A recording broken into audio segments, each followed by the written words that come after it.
Looking to buy or sell? Look no further than our broadcast booth sponsor, John Vandervelde at Nexus Realty. Give him a call at 231-759-3634 or go see him at 880 West Broadway Avenue in Muskegon. Nexus Realty, team-based real estate professionals. All the protection you need, nothing you don't. At Lake Michigan Insurance Agency, save on the insurance you need and stop paying for the insurance you don't need. Trust our experts to find the perfect amount of coverage for you, making sure you're covered when you need it and how you need it. But the savings don't stop there. We also shop over 16 insurance providers, industry leaders like Citizens and Frankenmuth Insurance, to make sure you get the highest quality coverage at the lowest possible rate. In Muskegon County, trust Ryan Rozecki to start a quote for you today. Visit Ryan at our Norton Avenue office in the Park Place Shopping Center near Goodwill and Pints and Courts Restaurant, or visit lmc.org/insurance to get started.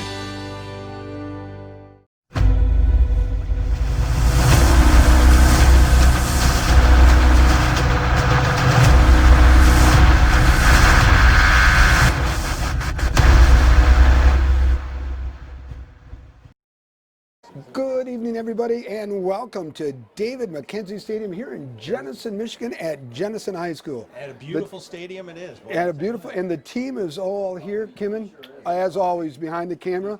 We've got my colleague, the golden-throated one right here, Joe Kanuka. We got Noah, we got Connor, and yours truly, buddy, we're here. Yep, and it is a beautiful night, a little soggy, but the rain seems to have at least gone down to just a little It's a drizzle. It's a drizzle, it's a mitt, but it's playable. Not only is it playable, but it's we're on turf. Yes, and that helps a lot. Oh, it really does. Yeah, there's no mud, there's no sliding and slipping that much, and it's a great facility here in Jenison. And whenever weather changes, especially when we're talking about rain or snow. Or fall in Michigan. Or fall in Michigan really is what it is. Anytime that we have that, we talk about how does it affect the game. How do you think it's going to affect the game tonight? Well, first and foremost is ball control. Are you going to fumble? Is it going to get slippery? The ball gets extremely heavy in wet conditions because they use pure leather balls. That's number one. Throwing the ball is heavier. You may not be able to grip it as much. Catching the ball. A lot of kids wear these gloves with a lot of the built-in stick-em and stuff like that, but it's still going to be a little slippery. So I think ball control via hanging on to it, is going to be paramount to anything right now. Yep, and one of the things that we have, I believe, would be considered an advantage is if we do have to go to the run game, that advantage is in our place with Mr. Sincere Dent. There's not a lot of teams that are going to be able to stop him on a consistent basis. We have the ability to run the ball with a couple of other people as well. You've got Sandifer, they can run the ball as well. You've got your quarterback. He's going to be able to take it to the house on a very regular occasion. So anytime you run into that with weather, you have two sides of the ball. You have the ability to play the weather when you need to. The nice thing about Sincere Dent that he's got that low center of gravity. He's not a slasher. He's not a cutter big time. He's truly north and south. He puts his head down. He puts the ball in his right arm. The left arm goes out in his stiff arm, and he literally is a freight train going through there. So the slipping and sliding so much with Sincere really is kind of a mute point. Sandifer, on the other hand, though, is much more elusive, much more quicker. Feet could get out from him a little easier. And when weather usually comes into play, you usually want to go with a north and south run. Absolutely. And that's exactly who Sincere Dent is, and we'd be able to handle it very, very well. Exactly. And the football fields are designed north and south. You don't get a lot of yarders running east and west. That's right. So north and south get you in that end zone really quick. Yep, we do. So, well, we've got a game here in about another 10 minutes, but we wanted to talk a little bit about what we're going to do. And do we want to cover a little bit more? Or do we want let's just cover briefly before. Mona Shores comes in ranked number 2 in the state in Division II, 6-0. Impressive wins over Kentwood, game number 1 in Grand Valley, and then Rockford at Rockford, 33-14. Already have qualified for the playoffs. I was reading on MLive, and last week we were talking about trap games. Yes. And MLive talked this game is specific about being a trap game. Why? Who do you have next week? You have the number 1 team in the state in all divisions. You're going to their house. You might be looking past this game. I don't think so, but the key trap game comes into play when you have a game of this caliber, a team 4-2, and then you got, as they say, big brother waiting down the road in Muskegon. Well, and I think that the record of 4-2 is very misleading. Oh, absolutely. With this Jenison team, they are a very well played football team, and I think knowing that they were ranked number 8, was it last week? Last week they were number 8 going so into Hackley Stadium against the Big Reds. They did not get to that by accident. So Shores comes into this hopefully with the same preparation that they had with Rockford. From that perspective, we looked at the couple of games prior to that, the Grand Rapids Union and the Kennewa Hills. Those were true trap games. Right, when we were right, coming exactly. into the season, coming through it, and where they were in the rankings. But when we look at Jenison, I disagree a little bit with the MLive article on that, only from the standpoint you can't get through the OK Black without winning this game. And I think that that's another one of the targets that's on the sights of Bona Shores football. Well, not only that, but Coach Zeitman, the new head coach, and Coach Koziak coached together under Tony and Anise at Muskegon for a couple years. They know each other well.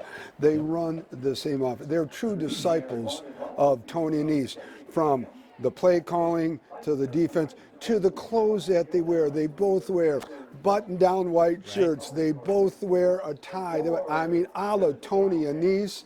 Yep. I mean, they're just clones of Tony, and their records show it. Yes. Their records show it. You know, Jenison comes in 4-2, reinvigorated. Last year they were 5-4. Hey, they got a shot to make the playoffs. Yes. Their last 2 games, teams a little lesser caliber. So this is really, this is a pivotal game for both games. I was listening to Tom Kender talk, home field advantage. And homecoming. And homecoming. So home field advantage is huge in the playoff. We found out that last year, where one of our losses cost us home field against Forest Hill Central. Correct. And that came back to bite us. And it came back to bite us. Absolutely. There's no place, I love the Wizard of Oz. There's no place like home. There's just no place like home. And Sailor Stadium is a great place to have a football game. As I'm sure Jenison Wildcats tonight, with homecoming afloat, is thinking exactly the same thing. And make no mistake about it, these Jenison Wildcats are coming here to win tonight. Right, and they have a potential all-state candidate in quarterback. Not is just an elusive kid. Coach Koziak talked about it all week. We got to stop one kid. We stop that kid, game becomes a lot easier. If we don't, it's going to be a very long night for Bona Shores. It will come down to discipline. Whichever team is probably the most disciplined, if you look at it from the skill sets, I think that there's an advantage with the Bona Shores Sailors. But really comes down to discipline, and you throw the weather in there. It's going to be a great game. It'll be a great game. Everyone stay tuned. We will be back in about 8.5 minutes. And everybody, welcome. We're back on the air with about 1:32 remaining. Nick Davros, along with my color analyst, Joe Kanukin. Kim and Kotis is warm and dry up here in the press box. Oh, what a beautiful press box, beautiful field. Oh, my God, yeah. And you know what? Even with a little bit of rain, it is a beautiful night for football. Yep, we've got Connor and Noah are with us, as always. And you know what? Connor and Noah, they make us look good and sound good, don't they? They do make us look good. I'll tell you what, if there's anybody watching our backsides, it's those two right there. Absolutely. Taking good care of us. So we're about a minute left to kick off. You know, in our pregame talk, we were talking about the conditions tonight. And Jenison comes in 4-2, Sailors undefeated 6-0, wanting to stay that way. But the field conditions, even though it's cool, it's real damp, it's missing, the field conditions couldn't be any perfect because we're on turf. Turf, and we go from several different teams where it's natural grass, which we have at Shores, to turf. So these teams, especially Shores, who do not get the opportunity to play on turf a lot, this is a little bit of a change for them, and hopefully it's to our benefit to be able to take advantage of it. I think just because of the weather tonight, it's going to be a huge benefit to both teams. Obviously, Jenison being their home field, they practice on it every day. It's going to be good. Also next to me, we're going to have an interview at halftime with the new head wrestling coach at Bona Shores. It's Patrick LaHaye. Patrick next to me here, he's helping out Coach Koziak. So, Pat, good to have you with us. And he's doing sideline huddle, and we're going to be interviewing Pat. And with his...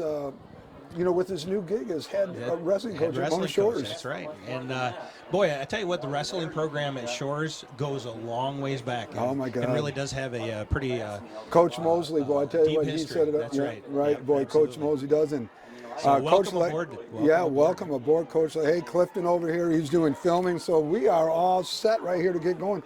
Jenison comes in 4-2. I said, but they have a new head coach. Head coach Rob Zeitman, who Coach Koziak knows very well, having coached with him under the tutelage of Tony Anise at Ferris. Zeitman was with Coach Anise. Then he went to Chippewa Hills on the east side of the state, then Grand Rapids Northview. Coach Anise takes over at Ferris. He goes to Ferris with him. And then there was a big opportunity at a Division I school at Kent State. He went down there for a few years. The head coach unfortunately gets fired. He finds his way back home to West Michigan, and he couldn't be happier. Home sweet home. So the Sailors won the toss and have deferred to the second half. So we are getting underway. The Sailors will be kicking off from north to south.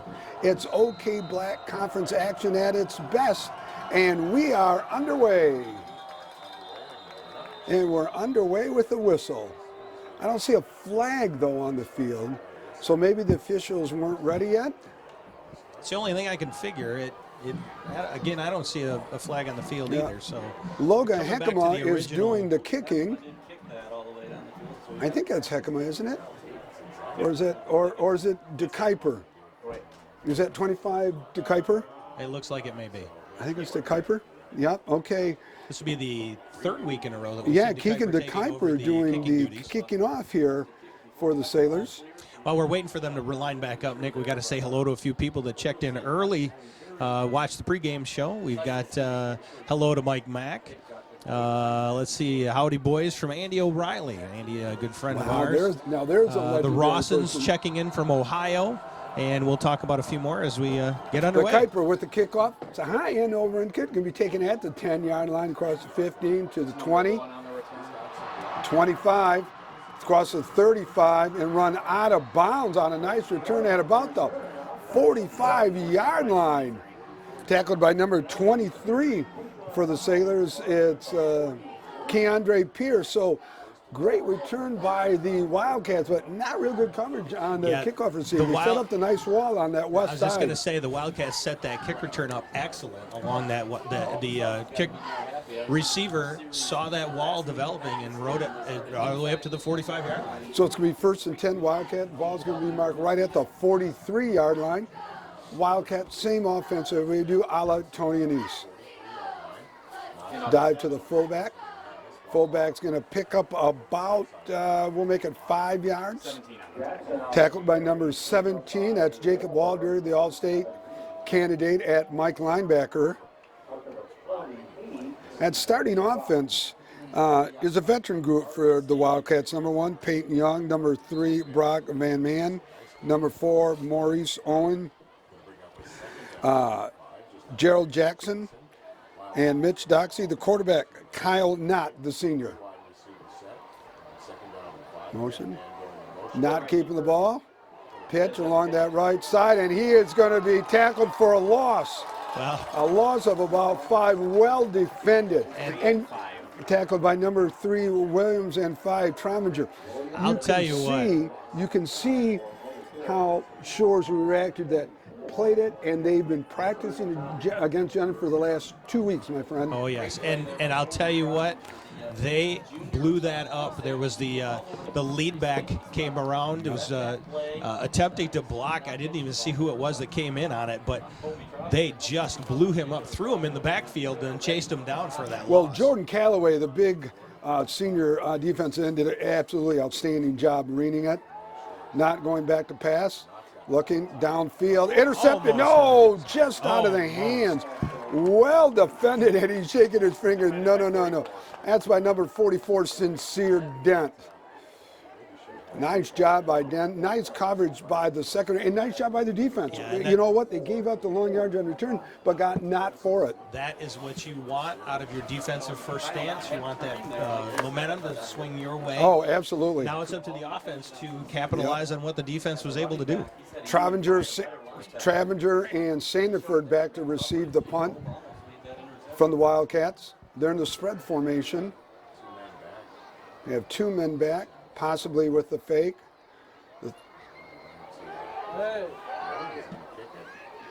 Interesting kick. Interesting. Trovinger's going to take the ball. Trovinger fumbles the ball. Prodiger picks it back up. He's going to break one tackler.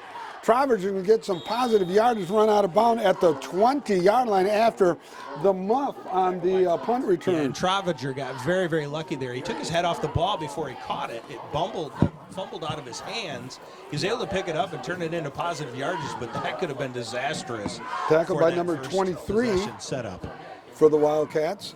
It's going to bring up 1st and 10 for your Sailors. Ball's marked at the 20-yard line. So we've got Texas checking in, Lumberton, Texas.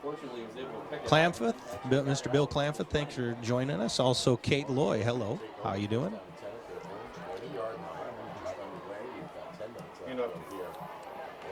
Dent, the ball carrier, and Dent is going to be stacked up for a loss of about 2 yards on the play. That offensive line, a veteran group. Number 66, Blake Bustard, the junior. Left guard, Trey Ward is out. We'll try to get that number for you. Josh Hill is at center. Cooper Waringa, the right guard. Tyler McDonald, the right tackle. Your quarterback, Caden Boersma, slots. Trovinger, Sandiford, the fullback. 5'11", 217 senior, Sincere Dent. I'm going to see who's starting at left guard. Noah, help me out here. You won't be able to see him yet. Yeah, we'll see if we can get him. And up to 44. 44, Dent carrying the ball. Dent's going to get that loss of yards. Picks up about 10 yards on the carry. It'll be 3rd and about 2. You know, Nick, we mentioned it when we were talking earlier in the pregame. Jenison is coming in here to win this. They are not reflective of the 4-2 record that they have. I think that Dent is going to earn every single yard that he gets this game. Oh, absolutely. Nathan Crane is starting at left guard for the injured Trey Ward, the sophomore. Brings up a 3rd and 4. Ball's marked at the 26-yard line. And up to 44. That's Dent carrying the ball. Dent's going to be about 2 yards short. Well defended. Tackled by number 40 over there. That's Zach Westmus. So it brings up a 4th and about 2. Punt team coming in for the Sailors. So both first series of offenses come up with teams punting, feeling each other out. It's kind of like a boxing match. Yep, that's right. Nice punt by Boersma. He's going to drop the receiver back, and he must have called the fair catch. I didn't see it. Boy. Okay, fair catch taken by Peyton Young. I didn't see it either. I was hoping that was really going to end up Well, I thought it was a muff. I thought he fumbled it first. So it'll be 1st and 10 for the Wildcats. Ball's going to be marked at the 30. We got 8 and 21 coming down here in this first quarter. Tell you, I'm looking over on that west side. There's a nice crowd for this Jenison Wildcat. Certainly. Homecoming. Revamped stadium. Did it about 5-6 years ago, and it looks spectacular. And we got pretty good travel from our Mona Shores fans here, Absolutely, and we got we do. plenty of fans watching us online tonight. And thank you all for joining us. Fullback's going to get the ball. Number 7 is the ball carrier. That's Jared Jackson. He's going to pick up about 8 yards. It'll be 2nd down and 8. Ball right in the middle of the field. We started the night. Our goal last week was to hit 500, remember? That's correct. And we surpassed it. I think we were like 530, 536, something like that. That's correct. Okay. Where did we start tonight? And we got to set a goal. We are currently at 617. We're at 617. So ball carrier number 7 is going to be stopped by the interior of that line. That's number 50, Josh Hill, 56, Colt Stout, 17, Jacob Wahlberg. Along with number 75, I got to believe that's our boy right there, big Jalen Smith, 6'2", 290 pounds.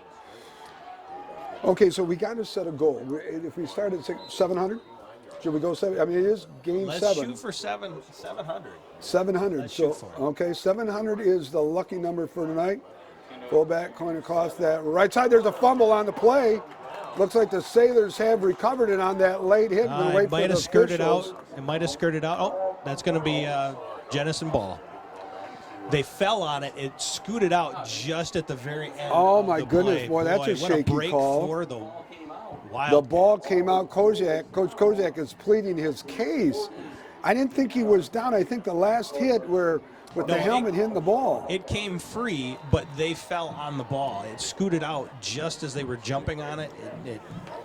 Oh, what a break for the Wildcats. Fullback carrying the ball along that right side. Going to be tackled by number 2, Keyshawn Sandifer, with a pickup of about 3 yards on the carry, bring up a 2nd and 7. Ball's right on the far right hash. It's the east side of McKenzie Stadium here. I want to welcome everybody back home, and we were hoping that we'd have some listeners just because of the weather, and this is one of the big reasons you and Kimmy came up with live stream the people back home. Quarterback's going to keep the ball not. Going to pick up maybe about 1 on the carry. Tackled by number 8, Jackson Neely. Number 17, that's Jacob Wahlberg. It's the money down. It's 3rd and 7. The 3 fingers, they're rubbing. It's the money down. We are definitely going to see both of these teams earning their money tonight, and it's really going to come down to who makes the best adjustments throughout this game. The best adjustments, the fewest amount and plays the of fundamental football. Right, fundamental football, right. No turnovers, penalties, and there's going to be a timeout on the field. And it looks like the Wildcats official signals Wildcat timeout. So we're going to take it with the teams. Your score, 0-0. We're still in the first quarter. OK Black Conference action. We're in game number 7. We got 6 and 20. Counting down. See you in just a minute. Want to welcome everyone back. Wildcats in their formation, ready to get it going after that timeout. Fullback, quarterback's going to keep, Knott's going to keep the ball. And he's tackled by Dent. 75. And 75, Jalen Smith. Jalen helping him out. Brings up a 4th down on the quarterback counter. He faked the dive to the fullback going left, wheels around, does a 360 to keep the ball going to the right. Jalen Smith. Sincere then said, no, thank you. You're not coming this way. Well, this is going to be a back-and-forth game, and I'll tell you what, for high school football on a Friday in the beginning of October, with playoff on the line for one team and one already looking for hopefully an OK conference championship, this is great football. So now it's going to be a timeout. Mona Shores looking at a different, and I think they take the timeout because they showed a different punt formation. They're a spread, but they send 3 guys over to the left, 1 over to the right, something that we hadn't seen in practice. So Dave Check, defensive coordinator, immediately calls a timeout. Hey, I want to get over that coaching staff a minute. Have we got time, or are we going to take a break? Yeah, let's go ahead. Let's do it. Well, that coaching staff, Matt Kozak, obviously the head coach, been around for 7 years. Aaron James, the offensive coordinator, along with him. He calls, he's a receivers coach. He's up in the box. Chris Hilliker, the line coach. Greg Varzis, line coach. Dave Check, defensive coordinator. Kyle Brock, D-line. John Slocum, interior D-line. Is your Varzis, and Mark Konechny working with the defensive backs. We just had our weatherman, Noah Kanukin, check outside. It is still just a very, very light mist. Yeah, it's just a mist. It's not really that bad. And temperature's 50-something, so it's not really that bad. Trying the hard count. Going to go in motion right back there. Little different look here. It's a spiral. It's going to take a Wildcat bounce and go all the way down to about the 6-7 yard line. I'll tell you what. Wildcat showing some diversity via the punt. Their punt formation really does, especially when they're punting it from about the 4 and 2 or 3 yards left from the half field mark. They force the receiving team to have to adjust to what would be a typical receiving game, and I bet you they end up with a lot of inside the 10-yard line. If their punter does it right, this is where they end up leaving their opponents. And it's not surprising to see Jenison go into this multiple formation look, and I'll get back to that in just a minute. 1st and 10 for the Big Reds. Sincere Dent. Oh, there was an opening. Just gets tripped up after about a 9-yard gain. Boy, you could just see the parting of the Red Sea and going through. Well, and Jenison closed it right up, not before he got 9 yards on that. Russo on the tackle, the touchdown-saving tackle by Russo. It's going to bring up a 2nd and 2 after that gain of 8. Again, I would think somewhat conservative here, a little ground and pound here just to get it out of your own backyard. Well, not only, again, this is a chess match. You want to control the game. Dent, you want to control the Dent ball. going through that line, and Dent breaks around that outside. Dent's going to go around that left side and lowers that right shoulder. Boy, Dent you is can fired see up. a little block down. Right. Pulling the guard and tackle leading through to create a little bit more opening instead of trying to get it by himself. And Dent is getting fired up. Dent is definitely in this game now. Senior Peyton Young on the tackle on that right side, but it's going to be a first down for the Sailors. First and 10 ball is going to be at the 32. Something about Sincere, as the game goes on, give me the ball more. Most people get tired. Boy, I tell you what, he just gets stronger and stronger. And the rest of the team follows that as well. It seems to be infectious. The quiet leader that he is. Quick pass out there to Trovinger. Correction, that's James Gilbert on the reception. Gain of about 4 yards. I was going back to the multiple sets on the punt. Right. I was looking at, and I was kind of remembering when Zeitman, because I was coaching at Reese Puffer then. Zeitman's an offensive line coach, was there with Tony and all the way through his career. He knows offense, so he's going to give you a million different looks. And it pays off. Well, we had to burn a timeout, put a guy in motion. We saw in the first minute Dent carrying the ball.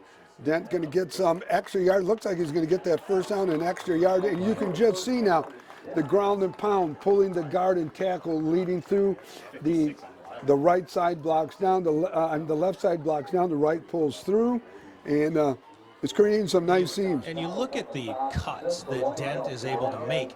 If he gets at least the tiniest little bit of a seam, he's going to turn that into 3 or 4 yards every single time. Tackle by number 56, Andrew Medley. You get 4 or 5 yards a pop, you're going to be able to control the ball, you can control the clock, and you end up scoring And that's going to be key. I think, a critical thing is make the game short, keep it in yours, and fake the dive to Gilbert, and that's going to be Boersma with the carry, pick up about 2 yards, bring up a 2nd and 8. Go ahead. Tackled by number 17, Caden Perkins. You know, one of the things that we have not seen the Sailors do yet is test the outside. And I'm not sure if we're going to have the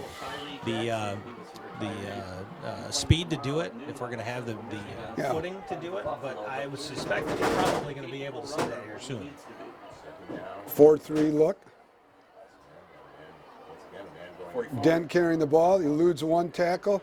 Oh, nice stick by number 22 right there. Who's number 22? That's Connor Flynn with just a picture book tackle on the big guy. The beast, as Dan calls him back home. This game is not it's not looking as much like a football game anymore as it is a gladiator contest. Gladiator, gladiator. It's a real nice way to. I'm looking at it as a boxing match too. We're feeling each other out a little bit.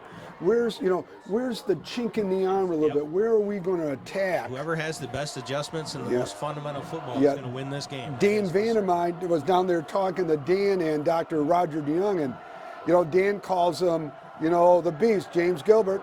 Going downfield, there's James Gilbert. It's a high pass. James Gilbert, there's going to be a flag, I would think. Absolutely. Yes. There was a flag. James early. Gilbert has his man beat by a step. The ball wouldn't have hung up just so long. I think it would have been 6. And I'll tell you what, if I'm that defender, I actually am probably going to make that same play because that's 6 points guaranteed. Absolutely, right. So it was probably a good play. And it's not like pro football where it's, the ball is where the penalty was. It's just 15 yards. So a touchdown is just a 15-yard penalty. Right. That's okay. Yep. In pro football, it had been at the 2-yard line, first to go at the 2. Yeah. So without that, there definitely would have been 6 Well, we're going to take a medical timeout. We're 2:03 counting down. Just a quick recap. Long pass from Boersma to Gilbert. Gilbert going for the reception down at about the 5-yard line. But the defender for Jenner makes a great play. He was beat, pass interference. We're going to take a timeout. We're 0-0. There's a Jenison player down. We're going to take a short medical break. We'll be right back. OK Black Conference football at its best. Well, he's down, isn't he? Game. Well, this is a slugfest right Although here. you did give you on Sanford like 5 yards on the opposite team. Oh, did I? Sorry about that. Okay, I got so wrapped up into this thing here. Okay, it's my first mistake tonight. God, just shoot me. Okay, he's up now. Number 50. Yeah, oh yeah, it was down. He took him down to the ground before the ball even got there. All right. Comes now. These pointed out, or just the hello line? Go Sailors. The hellos will. Yeah, if it looks like it's anything interesting, like if there's extra stuff, but the hellos for sure. And I'm trying to keep an eye on it too. All right. We're up to 73 people watching. 73 people watching. That's a record. That's great. We've never had that. Ready? No. Go back. Yeah, I'm ready. 3, 2, 1. Want to welcome everyone back. It's going to be 1st and 10 after that pass interference by the Wildcats. Ball's going to be marked at the 39-yard line. Quarterback keeps. Okay, that's Boersma coming through. Boersma just tripped up at about the 30-yard line on the quarterback keep. Again, now that's going to open that up because you pound dent. Now you're going to start keeping dent. And everybody's going to react to it. Boersma's going to pull it and go. That's it, Coach James up in the box right here.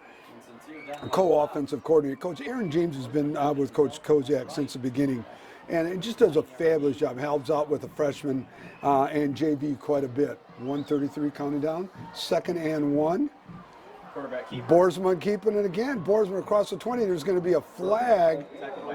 That's usually in by the area number where 2 holding right is going there, to be called. Raymond Russo, but it's probably going to be a penalty on the Sailors. Chop block maybe, or a hold. And this is something that's going to come into play. This is the first penalty of the game. We're going almost a whole quarter without a penny. We're going to see and what we've been doing extremely well the last couple of games with the Oh, penalties. absolutely. If any of you recall over the, especially the Reese Puffer game, we struggled with really unnecessary penalties. Holding, Sailors, the ball is going to mark back 10 yards. We'll repeat first down. Yeah, the debacle at Reese Puffer with the 17 penalties. It was just, it wasn't to Coach Kozak's. It wasn't any coach's standard. We rebound nicely at Rockford. We had 2. One was on the coach for the delayed game of setting into play. Yep. But that's behind us. Brings down now a 2nd down 7. We're 1:15 counting down first quarter. OK Black action. We're at Dave McKenzie Stadium. Dent carrying around the ball. Dent's going around that left side. Dent's going to pick up 0 yards. Well defended. Tackled by number 4 right here. Zach Wasmus. Wasmus on the tackle. Ball's going to be at the 36. Brings up a 3rd and 7. We're 40 and counting down, 40 seconds in this slugfest in the first quarter. Well, it's going to start coming down to how much one offense versus one defense is on the field as well. As Shores continues to play very well and keep this ball in their possession, they're going to be wearing that defensive line down. Dent the back. Boersma, your quarterback. Boersma's going to keep the ball. Boersma's get the yard. Boersma's going to break through. Boersma picks up the first down and bonus yards. Tackled by number 3 right there. That's Brock Van Manen. This is something that worked very well at the freshman level and at the JV level last night, was the quarterback keep like that. And it's proven to be the best weapon at this point right now because they're keen on the beast himself. Right. So we've come to the end of the first quarter, and really an action-filled first quarter led by their defenses. It's a slugfest. It's Tyson, it's Holyfield, it's Roberto Duran, it's Ali. No, I'm going way back. These people listening don't even know who half those people are. But for Joe, I'm Nick. The boys are with me, Kemet. We're going to take a quick quarter break. We'll be right back. Looking to buy or sell? Look no further than our broadcast booth sponsor, John Vandervelde at Nexus Realty. Give him a call at 231-759-3634 or go see him at 880 West Broadway Avenue in Muskegon. Nexus Realty, team-based real estate professionals. All the protection you need, nothing you don't. At Lake Michigan Insurance Agency, save on the insurance you need and stop paying for the insurance you don't need. Trust our experts to find the perfect amount of coverage for you, making sure you're covered when you need it and how you need it. But the savings don't stop there. We also shop over 16 insurance providers, industry leaders like Citizens and Frankenmuth Insurance, to make sure you get the highest quality coverage at the lowest possible rate. In Muskegon County, trust Ryan Rozecki to start a quote for you today. Visit Ryan at our Norton Avenue office in the Park Place Shopping Center near Goodwill and Pints and Courts Restaurant, or visit lmc.org/insurance to get started. Want to welcome everyone back. OK Black Conference football game number 7 on the slate. We're at Dave McKenzie Stadium here in Jenison, Michigan, and it's a slugfest. It's the second quarter, and we're knotted up at zeros. You're a fan. You're watching, whether you're here or you're watching us, a part of the 73, 74 people so far that are watching. This is a great game. Dent carrying the ball. Dent across that left side. He's going to pick up about 1, 2, 3 yards. It'll bring up a 2nd and 7, tackled by the interior of that Jenison Wildcat defense, that offensive line. You know, I want to go back to last week. Do you remember how long the first quarter felt like it was? Oh my God, it was an eternity. How fast did this? Yeah, right. Like it Complete opposite, my friend. That's what a great football game, back and forth. Both teams duke it out like this will give you. Yeah, very one-sided last week with Union. Congrats for Union for hanging in there as quickly as it did. Boersma's going to keep the ball. 6'4", 210-pound Caden Boersma going to pick up about 5 yards. So it'll bring 3rd and 3 for the Sailors. Yeah, it seemed like almost 2 quarters long. It really did. This one flew by, 1 penalty, a lot of action. Even though there's no score, there's a lot of action.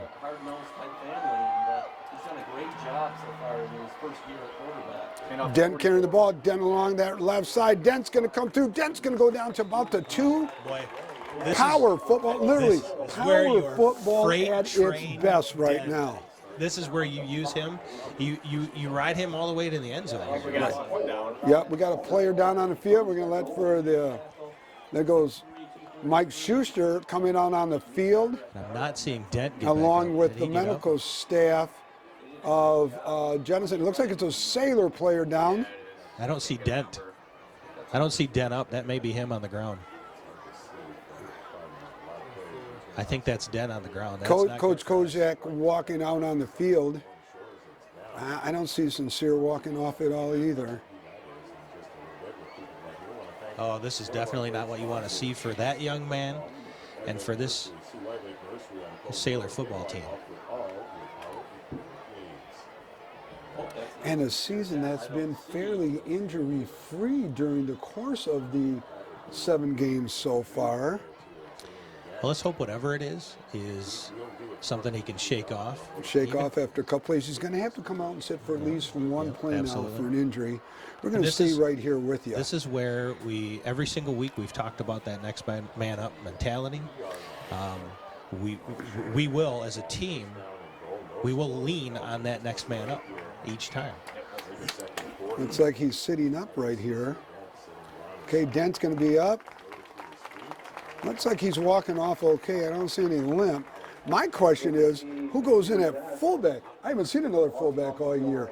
Probably it'll be maybe Williams, I think, might go in for him right now. We saw him last week quite a bit. It's tough to see exactly what this is. It looks like he might have a little bit of a limp as he's coming off the field. He's coming off. The other thing that I'm really hoping for is that we're not looking at some type of concussion protocol. We talk about that each week. We look at it and what the trainers do and what the coaches and the schools all look for in a concussion. Right. I see him walking really ginger. I got to think it's not, though. I mean, okay, he's favoring that right leg just a little bit. So we're going to see who's in that fullback, buddy. Number 3, and it's Isaiah Williams, 5'9", 173. So we're giving up about next man up, Isaiah. Right, we're giving up about 50 pounds on that backfield, buddy. But we gained some extra quickness as well, though. And we still have the same offensive line, so we're so we're first and goal. Boersma going to keep the ball. Boersma lowers his head, and Boersma is into the end zone for a Sailor touchdown.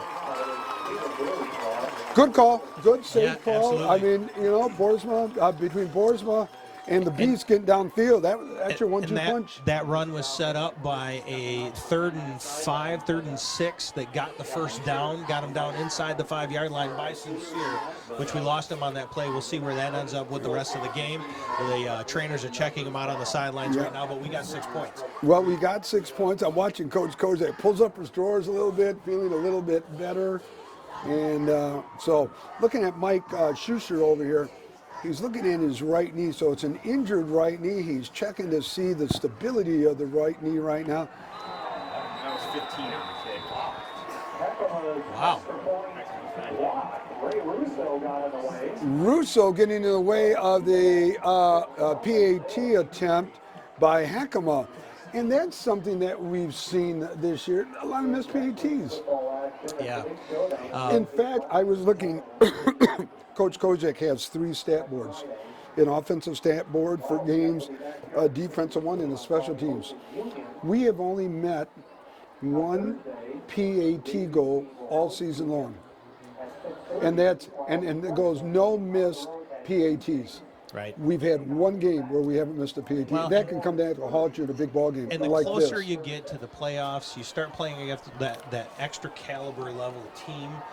You're absolutely right. Every point that you can score, every PAT, every 2-point conversion, every field goal, every touchdown, every yard you get in those games really pays off over the entire course of that game. And if you're giving up 1 or 2 or 6 points in any given point in a game, that really could come back to bite you. Absolutely. Sandifer on the sideline along with some of the other Sailors trying to cheer on the big fella. While the Sailors are setting up, we got to say hello to Connor's dad, Patrick Fritz. Nice to see you join in, and he's sitting right next to me, and he's doing a fantastic job. Thanks for sharing him with us. It's a high kick, taken on that right side by number 7 right there. Breaks 1 tackle, breaks 2 tackles. Tackled by number 9, James Gilbert. Ball is going to be down at about the 33-yard line. So it'll be 1st and 10 Wildcats. 10:25 counting down until halftime. Your Sailors are up. We have just set a new record, my friend. Why don't you get that We're still record out? climbing. 82 people are watching us at one given point, and we're over 600 people. I'm going to go check to see if anybody else needs to be We're at approved. 617 when we started, Got my 4 friend. more members that were joining us right now. Our goal again tonight is 700. If we get 100 a week, that would be huge, and It we would. would be proud and honored to have everybody on board. So those of you who are watching, make sure to tell all your friends, add your friends on there, see if we can get them on as well. Get up to 7. There's a holding There's penalty. a That'll hold be right coming there, back. number 7 down to about the 30, 20, 10, 5, touchdown, but it's going to come back on that penalty. Yeah, it was a pretty obvious hold on the Pretty hold over here. on the left side of that But line. nonetheless, found a little chink here. You know, you take away that hold, it's 6. It's hard to really say whether or not that was a chink because he had a very deliberate hold. Oh, yeah. He was set up to make that, at least to push him back inside and not let him get outside. That hold is really what gave him that opportunity to get outside that line. So the hold's going to negate the touchdown. Sailors catch a little break right here. But again, like you said, the hold probably allowed him to get through there. Sincere's back on his feet. Yeah, that was a big play. Willishire's defense looked a little deflated. We mentioned Sincere Dent. Harder on both sides of the ball. Good news, we've got Sincere Dent back up on his feet. He's still on the sidelines. He's tenderly walking around down there. We're going to wait and see what happens, but definitely has something going on with that right leg. They've been really, really favoring it while he's over there. Trainer's still working with him. They're getting the tape out right now, so that might actually be, to our advantage if he gets back on the field. Got walking it off, but we have a new linebacker in there. We're going to see who that is in just a minute. 22, Cam Sobish, the junior, in there too, carrying the ball. Going to go around that right team, tackled by number 17, Jacob Wahlberg. So Sobish in place for the injured Sincere Dent. And that's who they picked on right away. They went right after Sobish, which all good teams would do. They want to see who the second stringer is right there.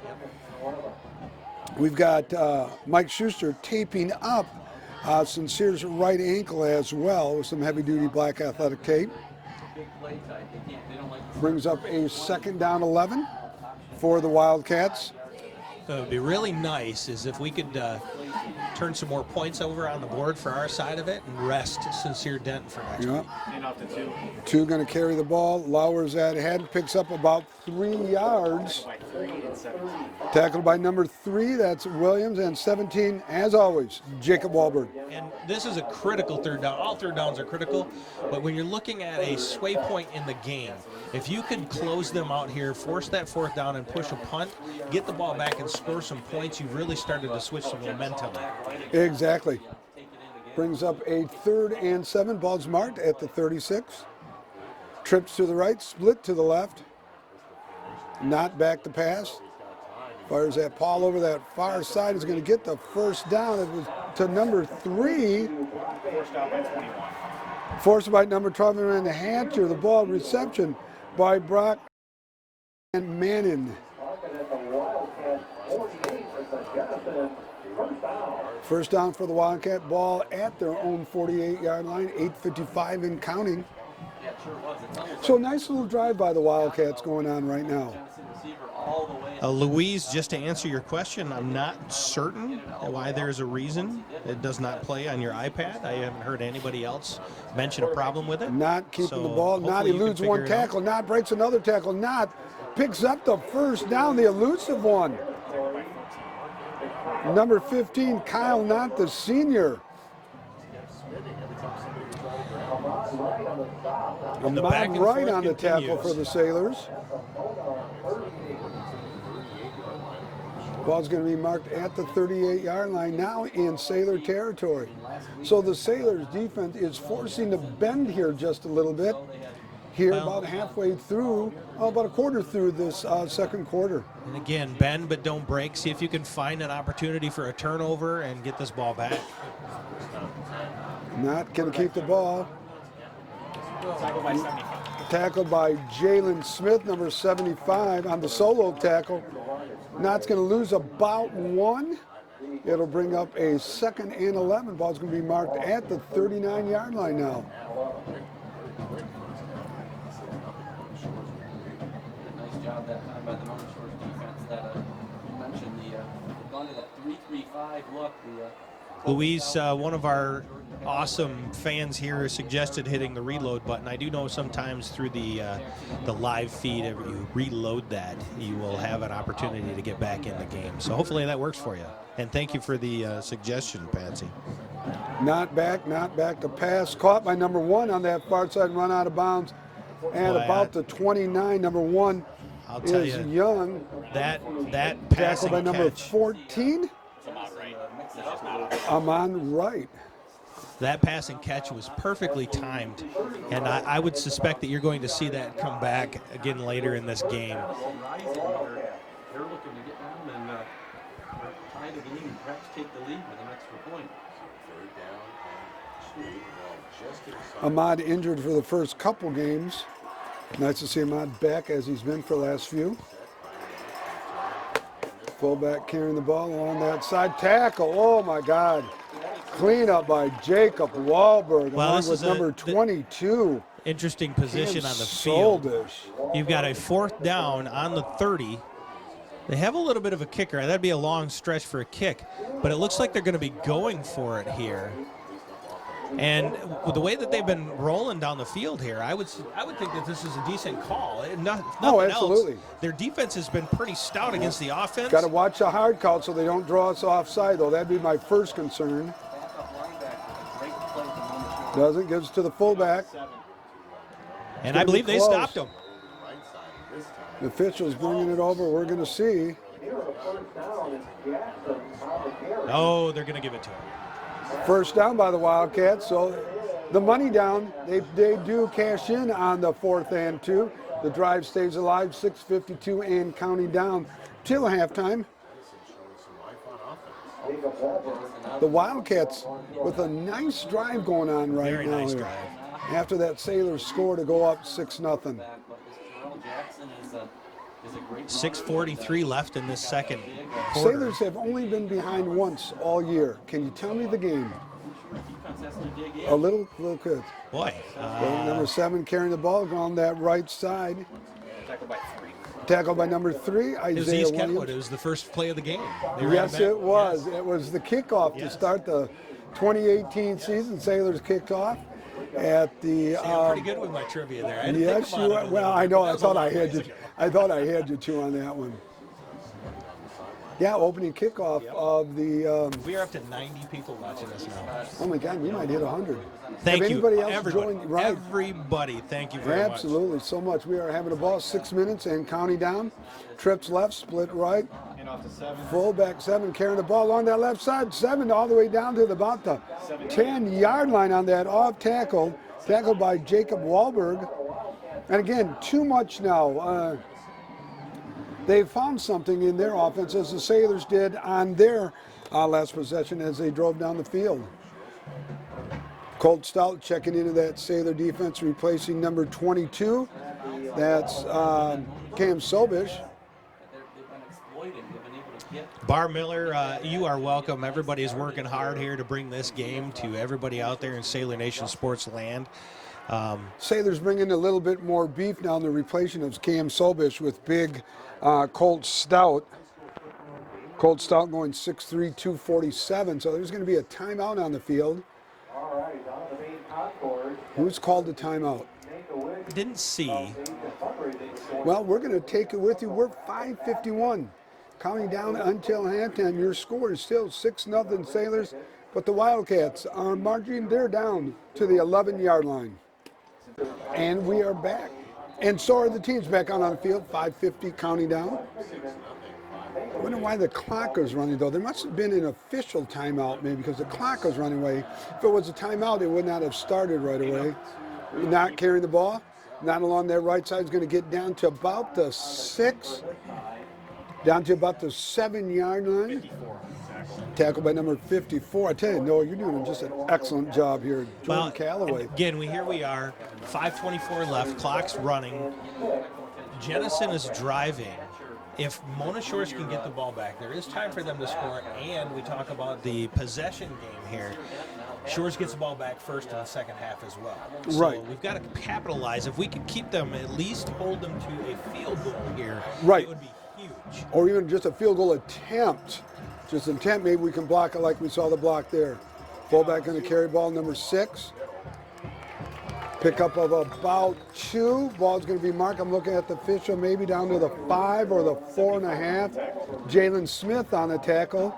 They've got about 3 feet, 2 feet of room to be able to make a first down here as well. Right, I see that. I'm looking at the field here on the far east side.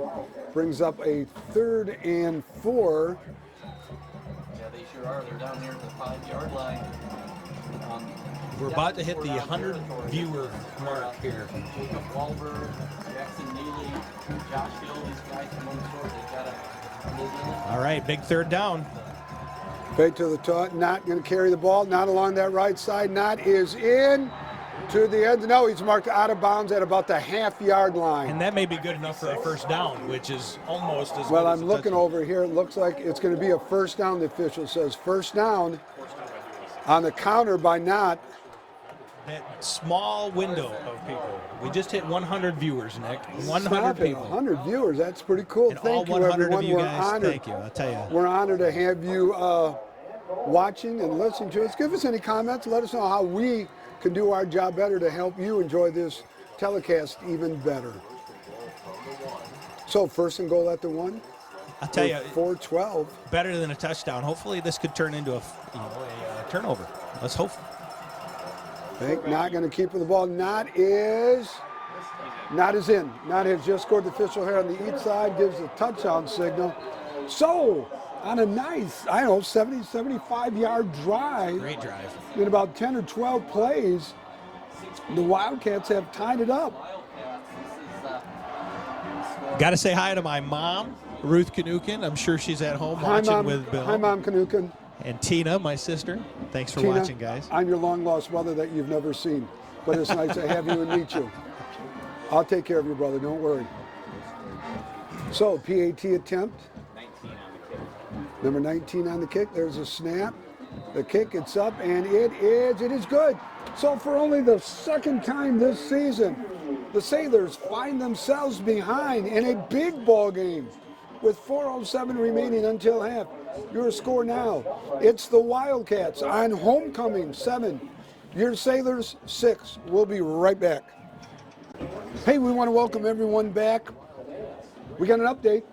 It's your Sailors 6, it's the Wildcats 7. That's right, for only the second time this season, Sailors find themselves behind. But still, there's a lot of time left.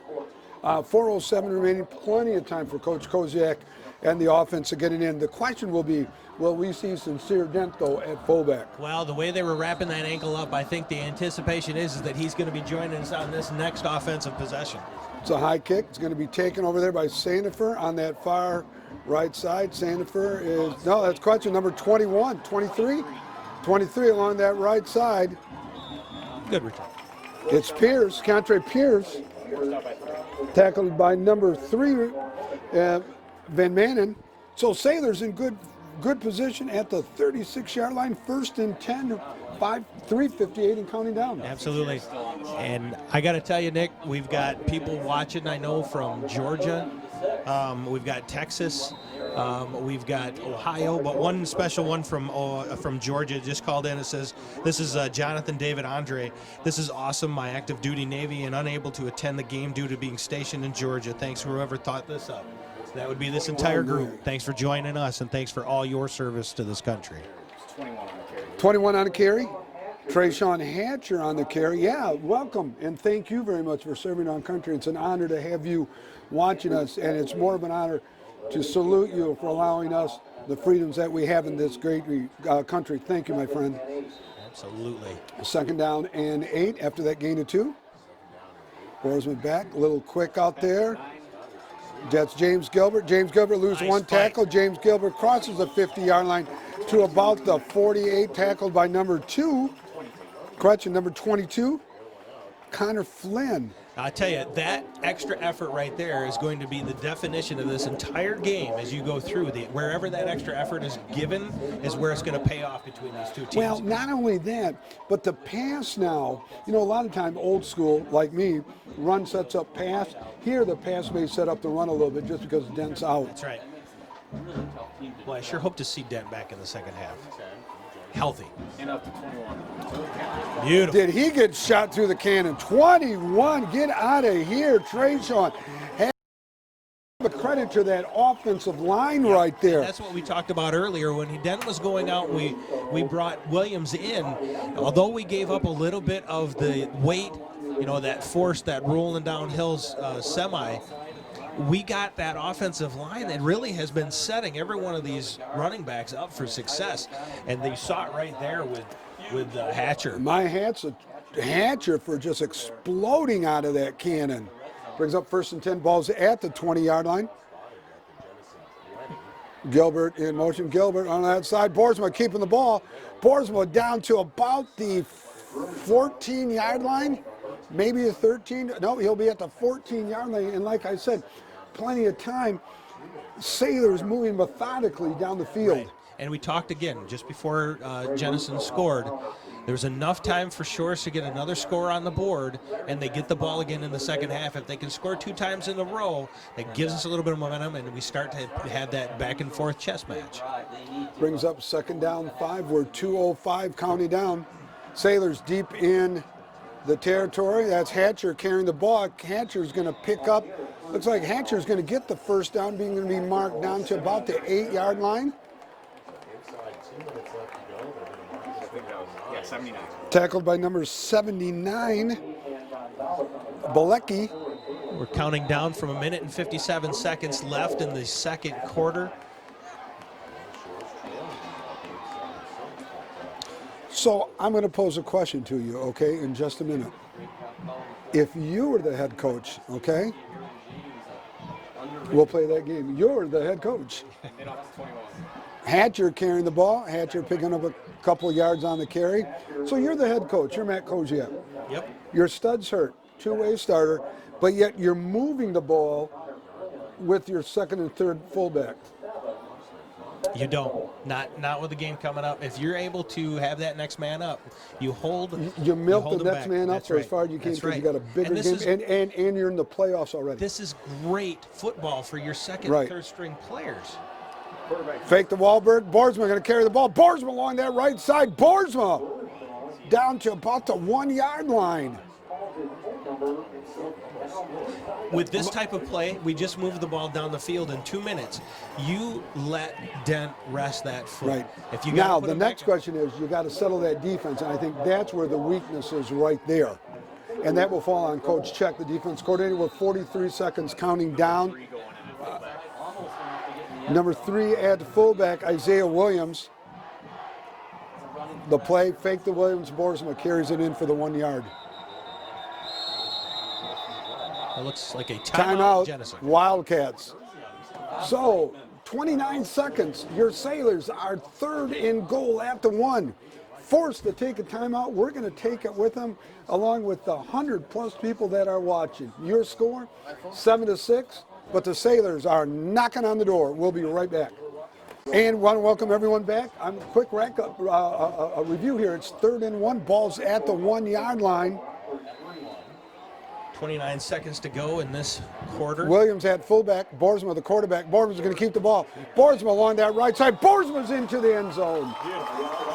Nice 73-yard drive by the Sailors with a man down because it was the next man up. Next man up. And I'll tell you, we're doing well with that next man up. And again, going back to just before the break, we talked about Sincere Dent. If he is healthy enough to go, even if he's not 100%, what do you do? Okay, And I we're think playing this game again, though, real quick. I don't mean to interrupt. You're the coach. Yep. 2 or 1? You go for. I think you go for 2 You go because for of the 2. fact, yeah. Well, then looking at it, it's really not going to make a difference at this point. You're still going to be that 1 point. Right. Wahlberg in motion. Fake. Boersma going to keep the ball. Boersma is into the end zone for the 2-point conversion. Boersma sacrificing his body, going to airborne to dive over. So the Sailors have rebounded back on a 14-play drive, using up about 4 minutes roughly on the clock because I think we started at like 4:39 or something. We got 26 seconds left. So the Sailors up 14-7 have rebounded nicely after being down 7-6. You know what? Let's not take a break on this one. Let's just stay let's here. just bask in this awesome game that we have going on here. We are we're in the press box on the visitors side of this football field. We got the likes of Tom Kendra, and I tell you what, a Friday night lights football game for high school doesn't get much better than this. It does not get much better than this. And I want to thank you for not allowing me to break a 39-year tradition. Oh, you're welcome. You're welcome. I have gotten 39 years. 39 years I've been drinking RV Shakes. Folks, on so a you guys away don't game. know this, but every time the Mona Shore Sailors for the last 39 years have headed east, Mr. Nick Davros gets himself a Jamocha shake Right. from Well, Arby's. I started at Muskegon. I carried over from Muskegon to Puffer, now the Shores. Every time we travel, I get a large Jamocha shake. So Sailor Nation, thank you. You better thank my wonderful color analyst, Joe Kanukin, for helping me out because, long story short, Coach Koziak didn't change the spark plug in the generator that powers our end zone camera, so we had to wait a 40 extra minute. Thus, I couldn't stop by myself. Thus, the players I brought over and along with some adults were a little upset. But, as always, We got you yours. the New York, got the yours. Norton Shores Fire Department is always there. We are here to help. Yeah, we're here We to are serve, help. and you did, and I That's right. want to thank you so much. God, we're literally going through withdrawal symptoms. 16 seconds left until halftime, and the Wildcats are going to take a knee. So that's going to be the end of the first half of action. OK Black Conference football at its best. It's 4-2 Jenison playing host to the number 2 team in Division II, number 5 overall. Out of all teams in the state of Michigan, it's your Sailors. It's 14-7. We're going to take a quick break. We're going to have Tom Kendra next week at Hackley Stadium. But our halftime guest is going to be the new head coach of Sailor Wrestling. We're going to welcome Patrick LaHaye in just a minute. Take a quick break and please join us back. Please stay with us. Looking to buy or sell? Look no further than our broadcast booth sponsor, John Vandervelde at Nexus Realty. Give him a call at 231-759-3634 or go see him at 880 West Broadway Avenue in Muskegon. Nexus Realty, team-based real estate professionals. All the protection you need, nothing you don't. At Lake Michigan Insurance Agency, save on the insurance you need and stop paying for the insurance you don't need. Trust our experts to find the perfect amount of coverage for you, making sure you're covered when you need it and how you need it. But the savings don't stop there. We also shop over 16 insurance providers, industry leaders like Citizens and Frankenmuth Insurance, to make sure you get the highest quality coverage at the lowest possible rate. In Muskegon County, trust Ryan Rozecki to start a quote for you today. Visit Ryan at our Norton Avenue office in the Park Place Shopping Center near Goodwill and Pints and Courts Restaurant, or visit lmc.org/insurance to get started. Hello, ladies and gentlemen. Thanks for hanging on with us, and those that are just joining us on Sailor Nation Sports. I have with me the varsity wrestling coach, Patrick LaHaye. Patrick, welcome aboard Sailor Nation. Oh, thank you so much. It's great to have you here. Appreciate it. You're up here in the booth helping out with the football stuff. Yep. That's pretty Yeah. awesome. And I know that happens a lot between the sports. People help other people out, and a lot of times you get the same students. They're multi-sport. Wrestling is a very good one. The weightlifting is another one. You have a lot of the players, the Shores players on your wrestling team? Absolutely. We have a great relationship with the football players, and wrestling and football go hand in hand. A lot of the tackling, the balance, the hand fighting are all parts of wrestling and football, where wrestlers seem to win those battles. And one of those guys that stands out is Josh Hill, who ended up taking fourth in the state last year at 189 as a wrestler. But we also have Isaiah Williams, who's playing a lot, getting a lot of play here today, and Jalen Smith. You can see when he tackles someone, he does it with authority like a wrestler will do. And so we got a couple other guys, Colt Stout as well, another heavyweight of ours, who really shows his meanness, his wrestling, his ability. Yeah, you combine that technique of tackling in football, the wrestling, the pinning, the reversals, and that kind of stuff. All of those movements really kind of play off of each other. And then you throw the weightlifting in there. Yep, absolutely. The strength that you're able to get off of that really pays off in these types of sports for these guys. Absolutely. So, tell us a little bit about the season so far. You guys preparing up, ready to go? What's it like so far?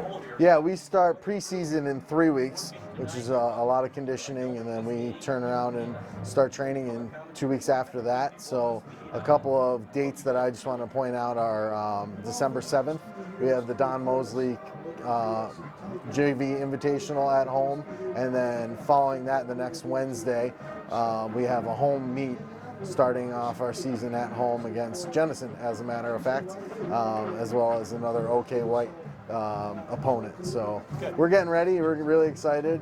That's awesome. Working on recruiting and getting the guys ready to go.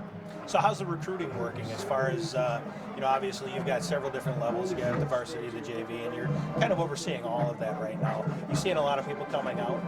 Yeah, in the past, that has been our biggest struggle, is filling a lineup, getting all the weight classes filled.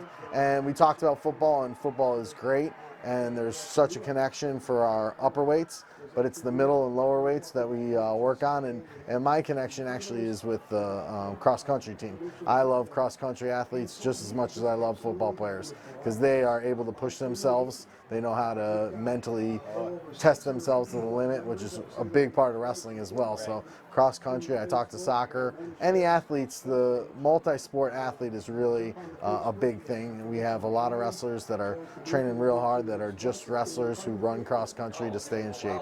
I'm thinking Anthony Geyser and Cameron Stout are running, and they're wrestlers, and they're going to be ready to go. Believe it or not, you got two cross-country runners right here sitting with us, Noah and Connor. I plan on talking to them There you afterwards about trying it for 2 weeks. That's my goal. Give it a 2-week try. Yeah, and I don't know. No, maybe wrestling would be interesting, but we'll have to talk about that. See if you're interested. He'll have to shave Connor? first.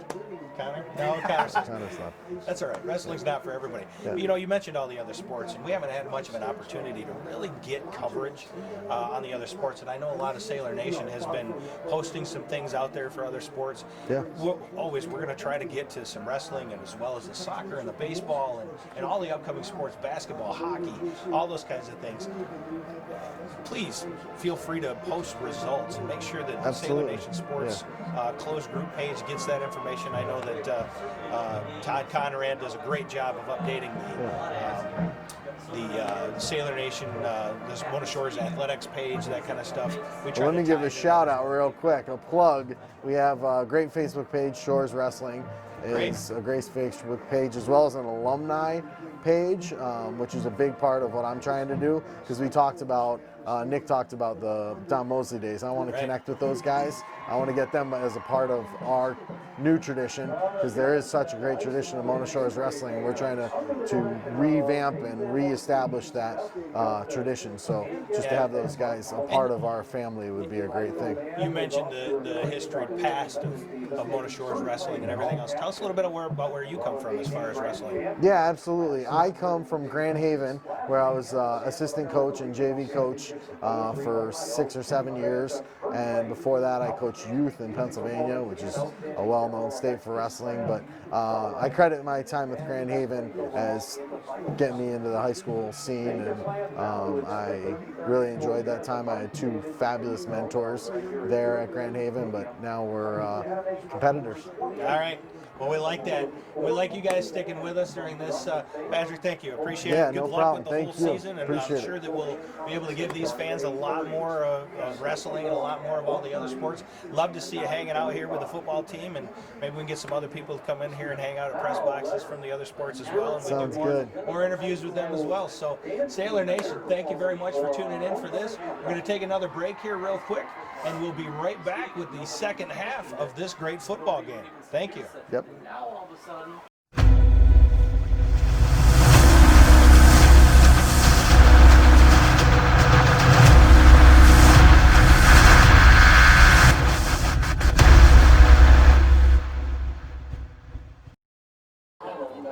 Hey, we want to welcome everyone back to Dave McKenzie Stadium here in Jenison. Your halftime score, Sailors up 14-7 after being down for only the second time this season, 7-6. That was a little scary. Wow, and I'll tell you what, these teams are coming in. This is a whole new half, and I'm sure that both of them went into this locker room expecting some major adjustments. They both had some stuff to work on. They both have some things that they've been able to find in each other that are weaknesses, and we're going to see how much they're able to take advantage of that with Mona Shores and Shores against Jenison. So. I was able to have a nice little interview. Tom Kendra interviewed me for WMUS, a long-time announcer, dear friend. I've known Tom over 30 years. Had a nice time, and he asked us about what we're doing with this. I said, awesome. Tom, Joe Kanukin and Kim Akotis had this vision about, instead of waiting 2 or 3 days to see the game, hey, let's check in the live streaming. I gave all you guys the kudos for it, because I told Tom we're having way too much fun doing this. And not only that, but we set a personal record with over 700 people. We've gone global, and I told them different places we would be in, and we're a minute 32 away from the second half. And I truly believe this drive right here is going to be huge, in the sense that I think going up by potentially 2 scores could really put the nail in the coffin in a game like this. Time of possession, the timing of scores, how much you're able to really wear down the other team's defense, and that's what it's going to come down. This is a chess match. This is a gladiator chess match. Oh yeah, big time. Yep. We are at 12. The official has given us the go to kick off, and we're going to be ready for the second half of action here. It's homecoming in Jenison, and we are underway. Nice little kick. It's going to be taken there at about the 10-yard line. Across the 15, down about the 20, 25, 30, 35, 40, 45, 50. He's down to the 40, down to the 30, 20, 10. I see nothing on the field but green turf. Touchdown, Mona Shores. That is touchdown, number 23, Keandre Pierce. Back-breaking opening We talked about it in the first half. Shores comes out with the ball in the second half to start after scoring at the end of the first, and they open it. Well, with a I'm kickoff looking return. again. I saw Coach Kozak with his hands behind his back. I go, is there a flag somewhere? But there is no flag. It is nothing but green turf, my friends. Yeah, I was looking everywhere. No, I was too. think I said, every oh, come on now. Sailors fan in our world and the fans that are here on the sideline were all looking to make sure that that one wasn't coming back. Pierce going a distance, 85 yards for the touchdown. And you talked about adjustment. Special teams coach Aaron James made the right one. Yes, they went in, and I'll tell you what, special teams is huge. The extra point that we missed was huge. We got it back in a second, two-point conversion. Now we're scoring on special teams. PAT, the kick, it's up. It is, and it is good by Logan Heckema. The transfer, as I said, from Maurice Puffer, puts the Sailors up by 14, 21-7. Everyone, catch your breath. We're going to catch ours because we're going to be kicking off in just a minute. 85 yards in 13 seconds. Your Sailors are up 21-7. What a way to open up the second half. It's a little squib. It's going to be down at the 35-yard line. Interesting. And that's a good move. Yeah, I think so. I think that's a really good move based on what we saw on that first kick. I think Coach Sheck has made the right changes. We're going to see if the defensive scheme has changed a little bit. Boy, The question, though, is Dent in? And I'm looking on there, and I do not see Sincere Dent on there. No, and again, we talk about it. We've got a two-score cushion. I don't say it's much of a cushion because this Jenison team can score. But when you have two scores up, you're going to take the chance and leave your workhorse on the sideline and let that rest of that second man up. Fullback carrying the ball. He's going to get back to the line of scrimmage, bring up a 2nd down and 10. Tackled by number 59. Correction, that's number 50, Josh Hill. Josh Hill tipping the scales at 6 feet, 204 pounds, a 3-year starter. Josh got brought up with that core of seniors. There were like 3 or 4 of them they brought up. We'll get over them that have been there ever since after going 9-0 as freshmen. Trips left, split right. Not thrown on a little pass over there. It's going to go incomplete. That ball that was intended for number 1, Peyton Young. Is going to bring up a 3rd down and 10. Wow. Sailors holding up the 3-finger. We're calling it, as always, Sailor Nation. What is it? It's the money down. Well, what brought us to the money down on this one, that pass, that swing pass to the left, the lineman, I didn't catch who it was, putting his hand up, forcing that quarterback to throw above where they were. That's number 54 right there. Put that pass out of range, and here we are, 3rd down, long to go. Jordan Callaway, 6'6", 235. Some big hands when you stretch that up. He's 9 feet tall with that. Not back, not on the draw. Knox going to pick up the ball. Knox going to get the 1st down on the quarterback draw. And that's the thing that the great call. Haven't seen it yet. And that was the biggest concern with Coach Check this week is stopping the quarterback. He's the most elusive player that we've seen this year so far. Right. And they sold that very well. They have been able to go to the air as a team and get some success at that. Knowing that it was 3rd and long, they expected that was going to be the pass.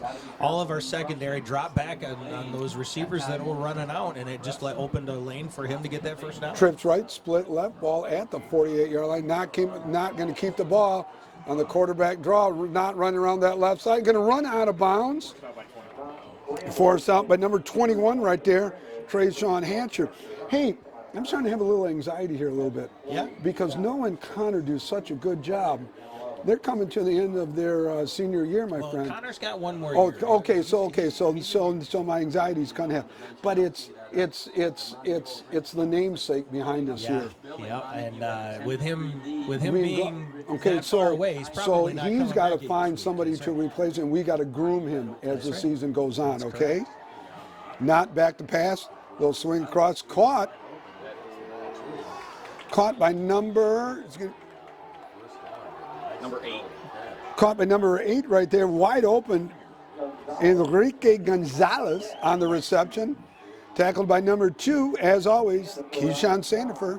It's going to break up a 3rd and 2. Ball's going to be marked at the 44. So Noah, your homework assignment now for the remainder of the season, and we hope it goes all the way to after all the way up to really after Thanksgiving. That's right. Is to find the heir apparent to Noah Kanukin, a.k.a. spotter extraordinaire. That's Third a and tall, 2, that's a ball tall at the order. 44. Talk about that. That's not carrying the ball, not along that left side. Now it's going to break loose. Wahlberg saving a touchdown saving tackle by Wahlberg all the way down to about the 17-yard line.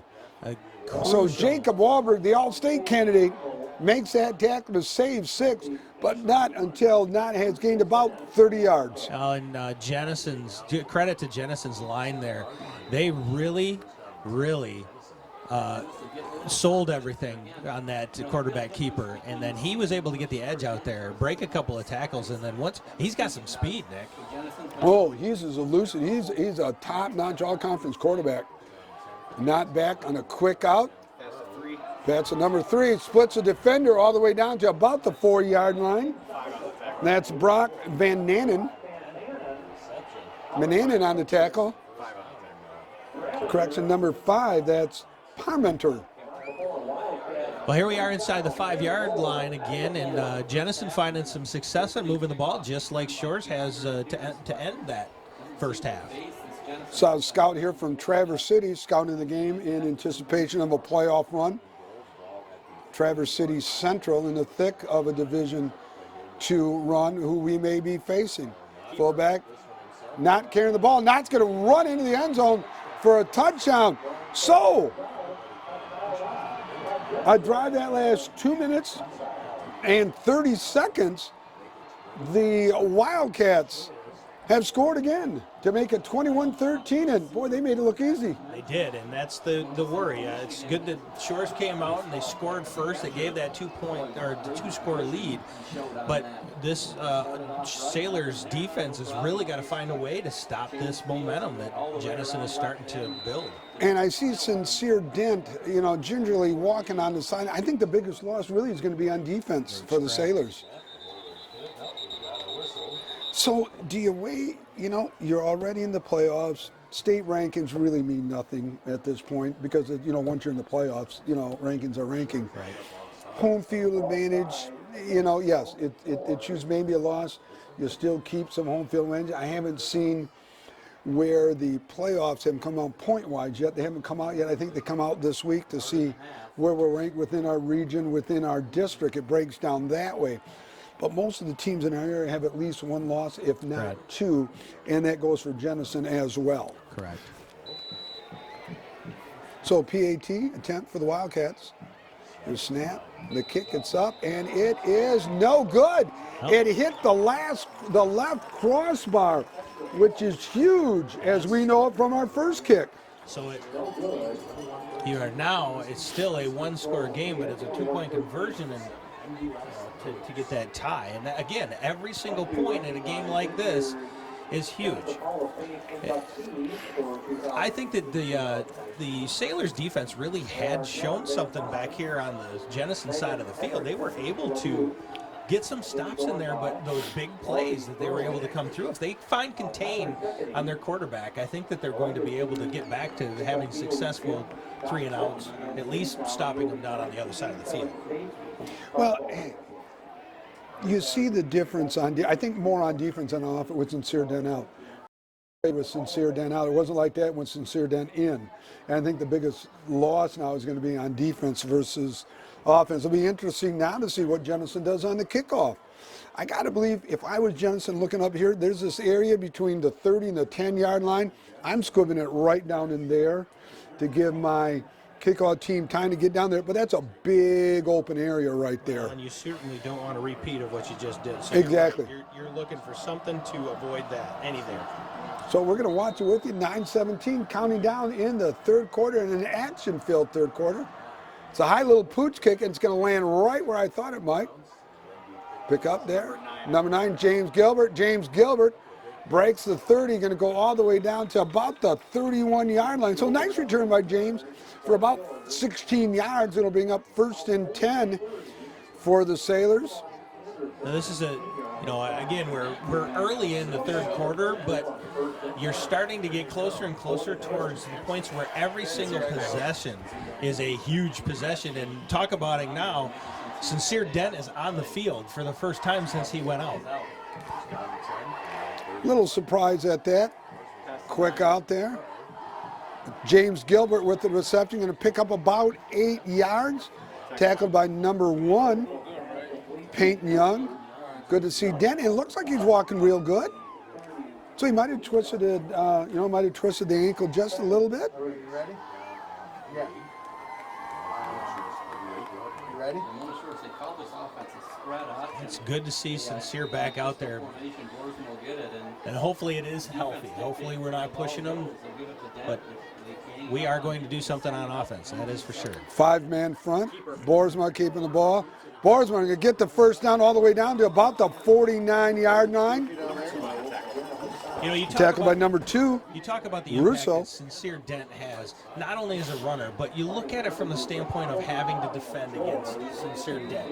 Every time he's on the field, if it looks like Boersma's going to go and give that ball to him, you know that every single player on that Jenison team is going to be. You can almost use him like a decoy. You can use him just like a decoy, my friend. To see a lot of these plays being held by Boersma and not given to him. Dent carrying the ball. Dent's going to get about 4. Tyler McDonald on that side, just brushing there, getting a little couple hits in. Big Tyler McDonald, number 51, 6'2", 266. Boy, he wasn't that big when he played for me. But Tyler's just turned out to be T-Mac, as they call him, doing a great job. That offensive line. Hill, Waringa, McDonald, Ward, who's out. We'll get the sub. I think it was number 72 that was in there. Nathan Crane in there, in for the injured. A little quick out there. That's the 13. Number 13, the ball carrier. That's Davarius Carter. Wow, they didn't Tackled by number 3. They took about 2 yards of forward progression off of that catch. He was just about up to the first down marker. But You look at this game, and as good as our defense is, really both defenses aren't looking that sharp. It may be who has the ball last, my friend. Again, they very well could be. 3rd down and 2. Dent is out, and Williams is in. Little trap right here, maybe. Boersma, your trigger man, 6'4", 210. Boersma going to keep the ball. Boersma going to foul Williams along that left side. It looks like he's got enough for the first down. It's going to be close, though. Well, and honestly, Nick, I will take this kind of dink and dunk down the field. Oh, ground and pound, baby, absolutely. We need to kill clock at this point, and we need to end it with points on the board. That's where we need it. When your defense isn't working up to par as happy as you are, sometimes your offense can be your best defense. And H-back, Jacob Wahlberg set to the right. Boersma, Wahlberg in motion. Fake the Wahlberg, give to Boersma. Boersma picking up 10 more yards. Tackled by number 2. That's Raymond Russo. Boy, I tell you, Boersma's looking good. This is a nice call by Coach Kozak and Aaron James. Coach Hilliker doing a nice job. He's got to be happy with that offensive line, the ground and pound. And really, when he was passing the ball, Boersma hasn't been touched at all. That's right. And having the ability to fluctuate where you're giving that ball out to. Boersma really back. Boersma looking downfield. James Gilbert has his man beat. Gilbert up in the air with the catch. Gilbert is down at the 1-yard line. James Gilbert. But I tell you what, Boersma is floating that just a little bit short, but I'll tell you what, Gilbert came back and made an incredible 6'2", 179 pounds of athleticism, jumping over number 1, Peyton Young, for the reception, the first down, and it's 1st and goal, Mona Shores at the 1-yard line. I tell you, James Gilbert has turned into an all-conference, all-state receiver as far as I'm concerned. Let's get Boersma to carry the ball. Boersma is going to work his way in. Touchdown, Motor Shores. The Sailors have answered the touchdown by the Wildcats. That's exactly what we need is a little, just pound that ball down the field, eat up some of that clock, and keep that two-score lead that we have. That's exactly what we need. Oh, exactly what we needed. Now, the extra point turns it into a 2-touchdown game as well. That's correct. And some 2-point conversion. It could be a three-possession game right here. 28, 16. You'd have to get two-point conversion. So yeah, you know, it's a 2-point. It's a 2-possession game plus. You're right. It's a Heckema's kick is up, and it is good. You know, I get a little worried with our PATs after the few that we've seen go errant. But your Sailors are up by 15. Is it comfortable? I think not yet. We need one more to put just a little cushion in there. The way the Wildcats have been moving the ball. I agree. So with 5:45 counting down in your third quarter, an action-filled third quarter, you take a break. We're going to take a break. We'll be right back. All right, Sailor Nation Sports, we're coming back. The Sailors have it teed up, ready to kick off after scoring, making the score 28-13, 5:45 left in the third quarter. Ball sails into the Jenison area, bounces once, they pick it up, run it up the middle. Looks like about 15-yard return. And we got an injured Sailor line. down at the 22-yard line, jogging off here. That's number 22. Cam Solvich. So this could be a big loss. Sam, backup linebacker. Not sure if it's a cramp. I know Cam's got a bad left knee. He had it when he was playing with us last year at the JV level. Wears a brace. Yeah. Coach Koziak going to look at it and Trailer, Hackley Sports Medicine. And we're lucky to have this young man. Mike Schuster has been with us now. I think this is his third year with us and does just a great job. As always, Hackley Sports Medicine, the best in the business. Team physician, Dr. Recknagel. First and 10, ball's marked at the 32. A little quick out.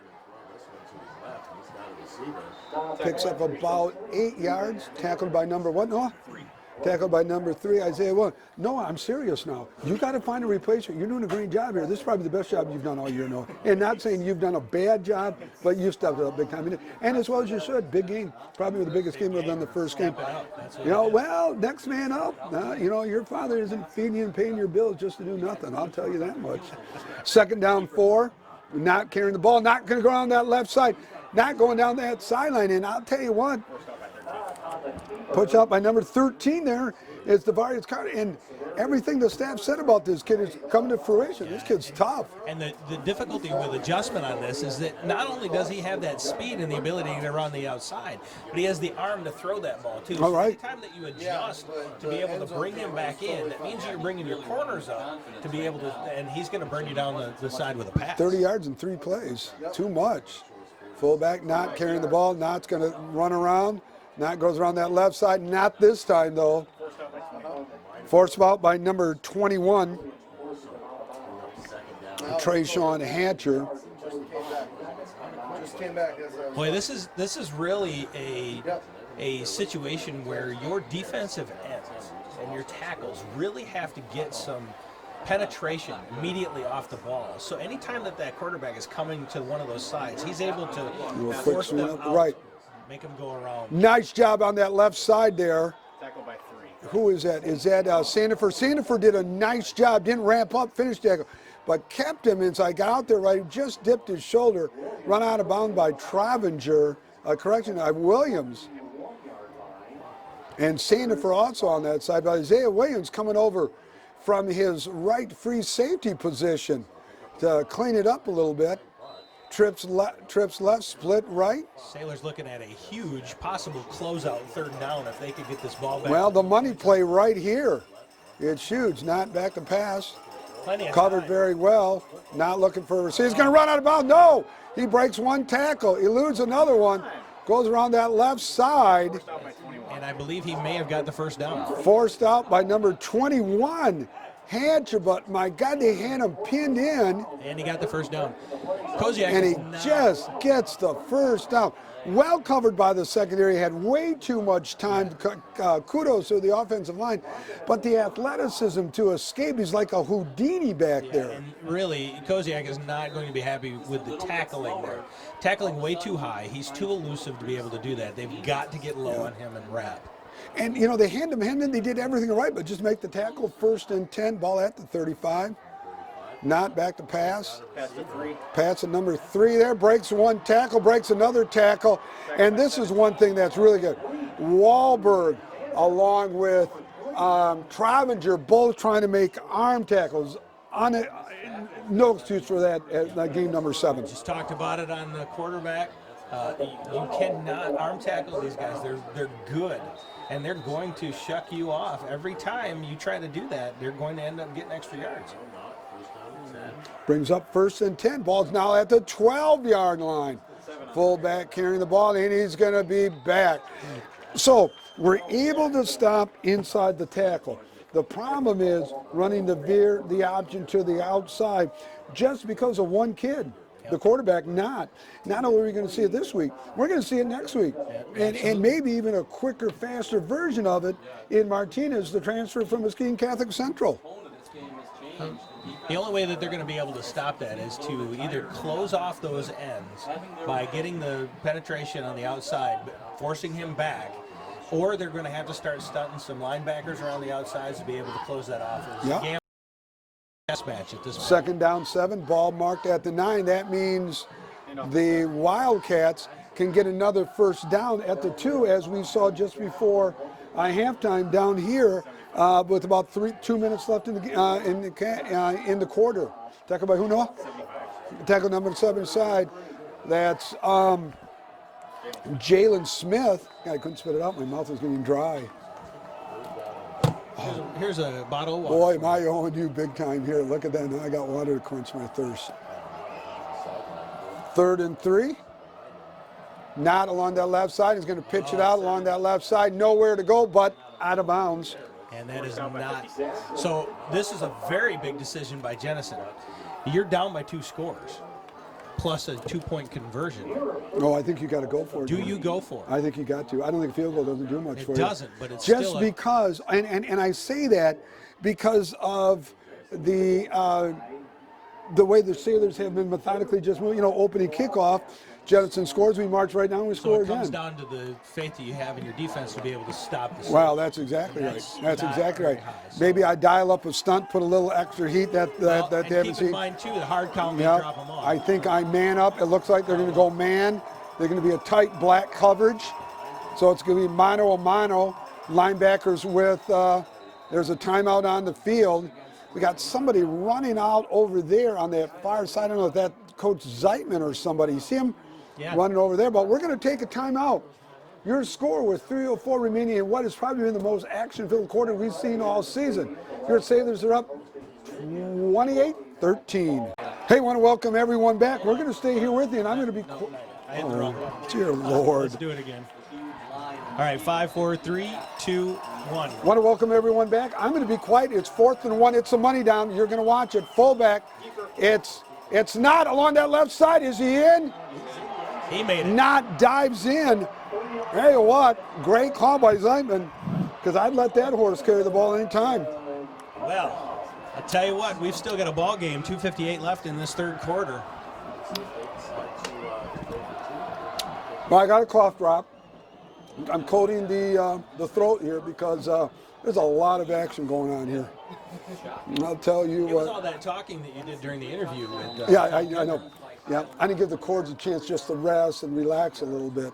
Well, high-profile guy like me doing a high-profile job with Mr. Lifesaver next to me over here from the Norton Shores Fire Department. Hey, what is your title? Are you like Lieutenant Commander? Deputy Chief. Oh, Deputy Chief. Yes, Deputy Chief is my title. Correct. By title, Deputy Chief. So I could, well, we'll get into that later on. Hey, we got 2:58 here. And so what was the score? It was 14. 13. It was 28-13. right, but the halftime score was what? 14-7? 14-7. Yeah, 14-7, correct. So we've doubled ours, they've tripled theirs. I mean, there's not a lot of defense going on in the second half, my friend. Nope, and again, this could come down to who has the ball last. Right now, we enjoy a one-score game. We've seen one turnover, Dent's interception. Other than that, it really has been an error-free game, penalty-free game. You take away the hold for the touchdown that moved them back. Yeah. And it actually oh, was and the pass interference. it was there was no Oh, no. turnover. He almost got Yeah, it. that's right. It should have been. Shores has had one hold. It's Jenison really has been a had clean game. It really has. 2 pass interferences, and it's just been really been a clean game. It's been a slugfest. Much closer than I thought possibly, too. Little pooch kick, it's down, and then the corner. It's 13. Or, no, 23. 23 going to carry the ball. I tell you what, get some positive yards on that bobble. And that was a nice kick. Make the field real short on one side and have them make the goal all the way across. It gives your special teams a chance to get down and stay in the lanes and make the tackle. And it worked out because he bobbled it. And we were lucky to get the positive yardage on that we did. At least keeps us away from that end zone back there. It gives us a little bit more room to work. I want to take a special moment here before we get started on this next one. Mikey Myers is watching us after his surgery yesterday on his knee. Oh, Mikey. Best of wishes to your health. And Trobinger carrying the ball. Trobinger on that right side. Trobinger eludes one. Tackled by number 2. No, you say this so fast. Raymond Russo. I can't keep up with Trobinger. Noah's in my ear. My God, slow it down, son. You're doing too good of a job. I'm gonna. Yeah, Mikey Myers. Lost him early on this year. We lost Mikey last year at the JV level during two-a-days. Right. Hurt his knee for his second operation of his career. He got hurt in middle school. They lost him this year again during the same time. Mikey, we love you. Our thoughts and prayers are with you as always, my friend. Glad you're tuning in. Stay with us. We're here with you until you rehab that bad boy because we got to have you ready for your senior year. But Mikey, we love you, buddy, and hope everything goes well. So Trobinger on the return. Keeper. That's Boersma. Boersma across the middle. Boersma. Oh, it shoestring tackle. Tackled by number 2, Raymond Russo. Well, Shores has shown more ability to score fast. Yeah. The last drive that Shores had was a grind it out. We're moving it fast now. Jenison has almost done exactly the same thing when they have the possession of the ball. There's going to be 1,000 yards in offense combined. It really, this is an amazing game to watch. This may be the funnest game that we've seen all year. Now, do I like it this close? Absolutely not.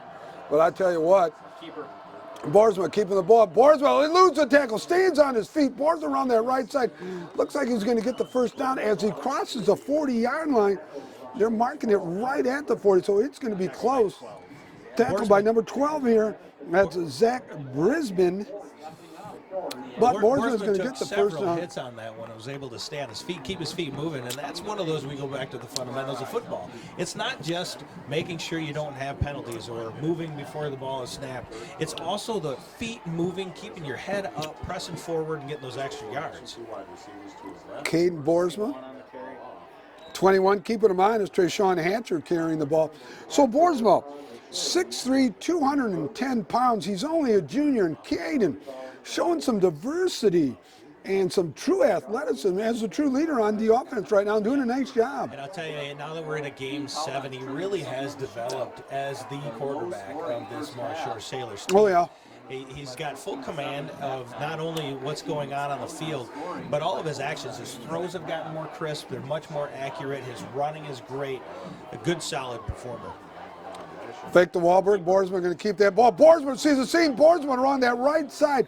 Boy, I tell you, he's a step away from breaking a tackle by number 2. That's Raymond, as I say, Russo. That's my Italian little Russo. You see how I rolled the tongue? Yeah, okay, I just want to show. This is what you get with those. Yeah. Well, the teeth are falling out. The dentures can't roll it that much, big fella. Almost broke it all the way. See how much fun we have. I'll tell you. They're down 3rd and 1, ball at the 31. Boersma.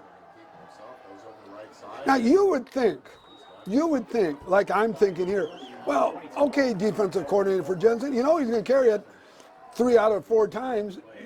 Do you put a spy just on Boersma and let everybody out? I think I would try that. You would try that, but the Shores has the exact same problem adjusting to Jenison's offense as they do to ours, because as soon as you take that person and put a spy on them, you're taking them off of somebody else. Right. No, and I they've know. got the talent all around the field to be able to beat you. As soon as they find out what you're doing, they're going to throw that ball. Right. They're going to run that You way. put a They're spy gonna- on Boersma, yeah, it's going to leave a receiver that open is or something, absolutely right? correct. And Boersma, no different than their quarterback, has the ability to throw that ball exactly where he needs to.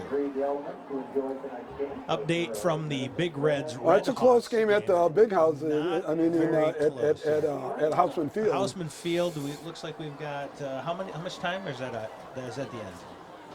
It's got to be Maybe done. the end. It's Big Red 70, the Red Hawks of Grand Rapids Union 6.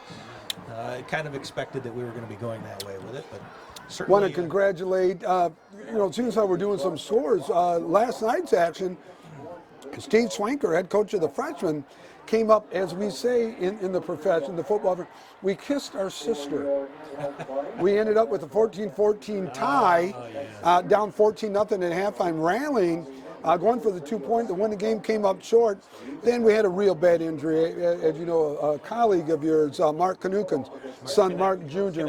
I'm sorry, Mark Konechny here. I'm looking at you, thinking you. Mark Konechny's son, young Mark, took a real hard hit and broke his collarbone. Marky, want to wish you the best of love and thoughts. Mark's going to have surgery on Monday, and as always, be with him. But Coach Swanker team is 4-1-1 on the season, and they're battling for a conference title next week as they host Muskegon.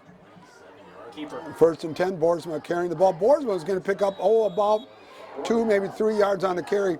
The JV, under the leadership of Brian Sitka, improved to 6-1 with 42-14 thrashing of the Wadhawks. Muskegon invades Sailor Stadium Thursday night at 6:30. Again, for the conference championship, both teams undefeated in conference. Boy, a lot of success at all levels, really, for Sailors football this year. Boersma back, little quick out to Gilbert. Incomplete. We got a flag on the play. Might be a hold on the Sailors. We're going to see, and just what we don't need on a 2nd and 7.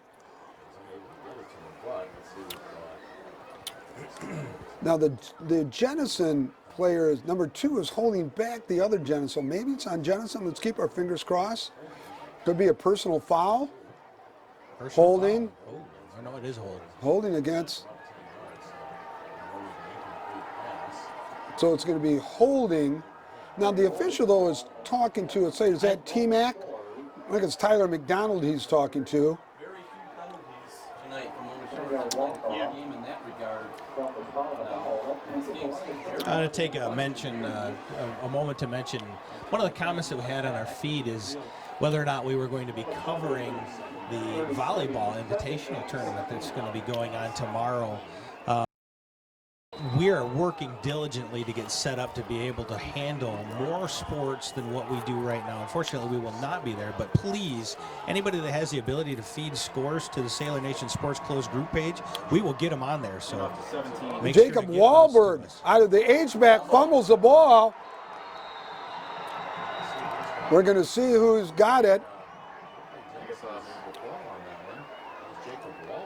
Sailors recover it. Wow, there's a break. Huge break. Wahlberg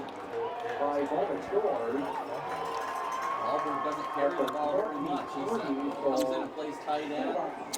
Wahlberg out of the H-back there. He took a big hit and coughed it up. No Shores. Okay, this is a big down right here. This is money down on offense. 3rd and 6. Gotta believe, though, it's still 4-down territory. I think we even attempted a field goal this year. 10:40, counting down 4th quarter. Empty backfield. Gilbert across the middle. Oh, it's dropped. He put that ball just a little bit behind him. It was difficult to catch, but That for easily James a Gilbert, catchable number ball. 9. Number 13 on the reception, Devarius Carter. It's going to bring up a 4th down. Got to believe you'll see a hard count right here to try to draw the Wildcats offside and get the easy 5. Yep, you're 6 to go, so it's not going to do you any good to still be 4th down. No, but an easy 5 would make it 4th and 1 on the hard count. No hard count. Boersma back. It's going to be a little fade. Gilbert makes an adjustment. James Gilbert with the athleticism on the flying duck. The flying duck pass from Boersma. I'll tell you what, and it was a duck when it left Boersma's hands. Duck when it left but his he hands. Adjusted. The defender couldn't get adjusted, couldn't get his head around to get to where that ball was in the air. It was all Gilbert's. Gilbert making the adjustment and giving, and taking 3 or 4 inches taller than that defensive back. Huge play on 4th down.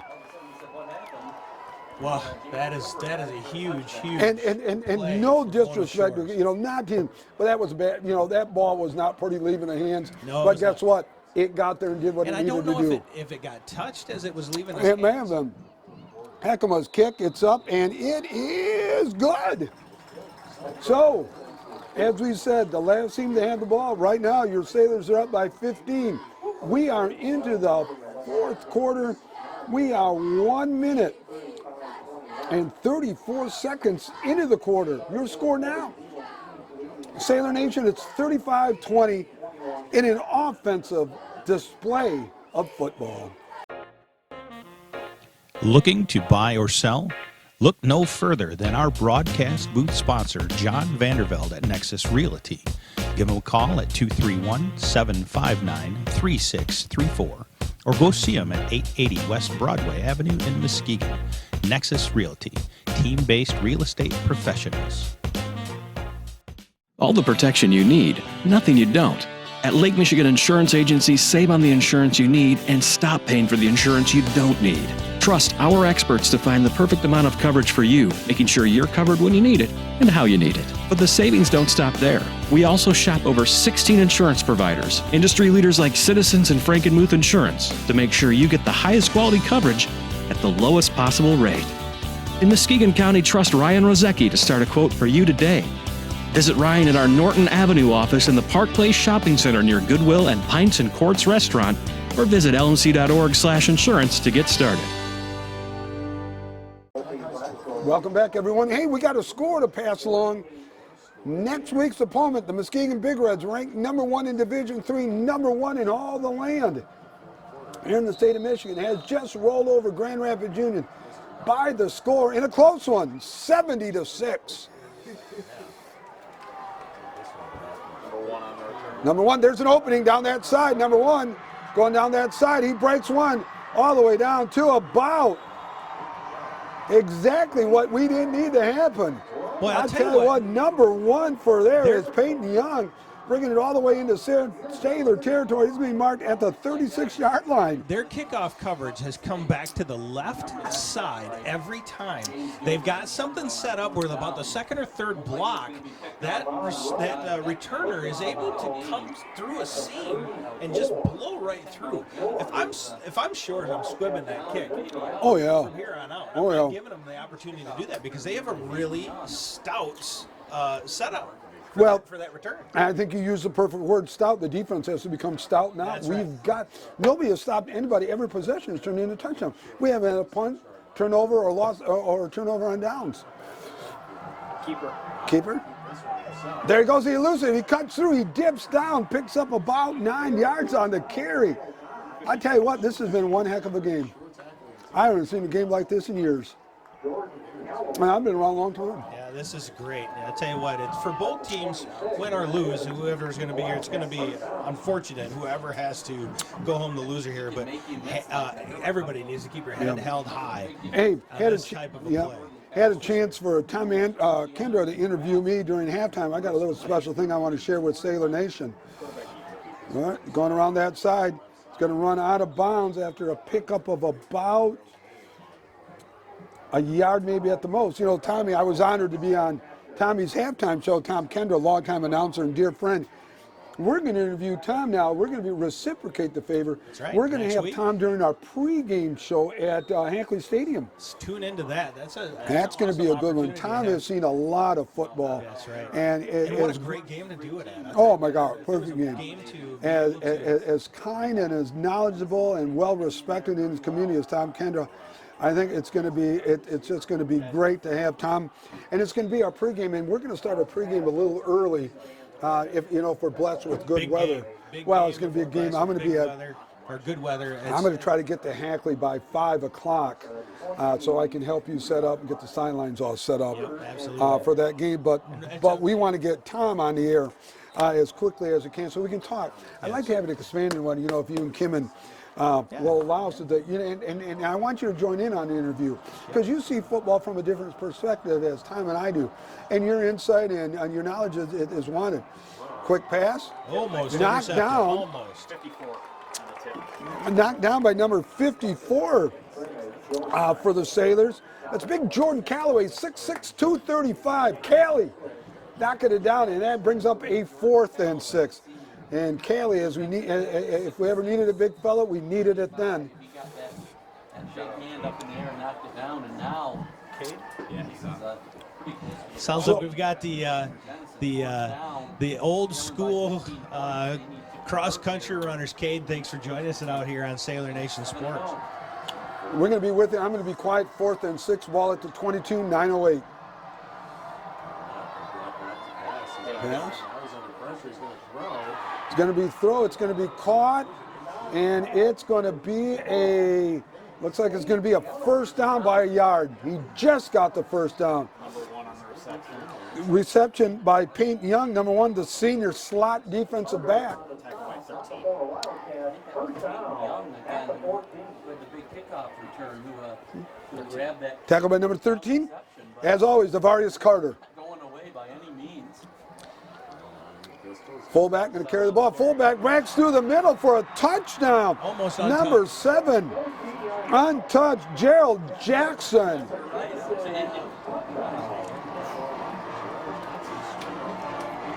Wow. Has this been an offensive display or what? Yeah, that's we talk about where we're getting into the fourth quarter where the time is starting to run out. It now comes into play where those points are scored and who's scoring them and when they're being scored, because you're going to be up against the clock here pretty quick. A block right here would be huge. It's blocked! Oh, exactly what we needed. Now it turns into a 2-possession game for the Sailors.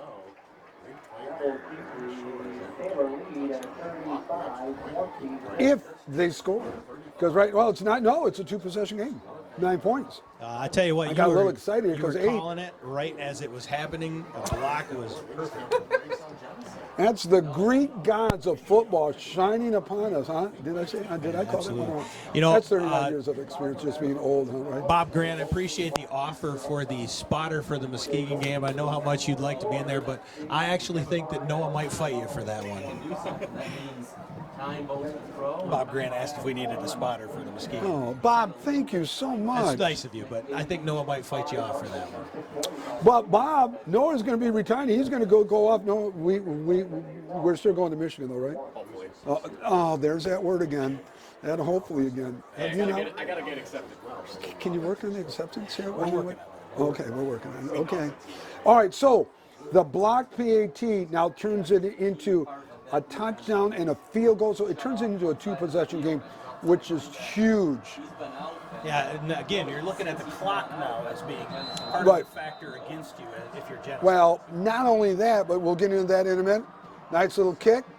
Going to come down to, we can see the numbers, going to go around that 23. Yep, 23. 23, the ball carrier. Keandre Pierce. So tackled by number 40, Zach Westmas. You've got to give me a second here to get one thing down the nose, okay? No. Okay, I'm 62, okay? It's just the cords can't move that fast. Really what it is, you didn't get the Jamocha shake as early as you normally No, this is true. The lingering effect right now. I'm suffering bloated belly right now. It's just affecting everything. Ball twice, so let's see if Mona Shores. All right, 1st and 10. So now, do you use up a little clock? Well, Do you this is where use the whole thing? You truly hope that you can use up as much clock as possible. But another score is also going to put it into a place. Oh, look at him go! Look at that run. I kept quiet because that was a thing of beauty. Is that Sincere Den? No, That was number 3 right there, Isaiah filling in for the Mr. Williams. Denver. All the 5'9", $173. 173 pounds of just locomotion, baby. Poetry. It was poetry. We've got an injured Jenison. Got an injured Jenison player down there. So, hey, that's going to give us a chance to take a quick break, catch our breath. We are 8:42 counting down. 4th quarter, your Sailors now out by 2 possessions, marching down the field. It's 35-26. We will be right back. Everyone, you're watching Sailor Nation Sports. 21-7. UCC came back. Wow, he carried like 6 people. on Jeez, his that's back. crazy. And that's weight room. That's doing squat. Oh, yeah. Oh, I know it.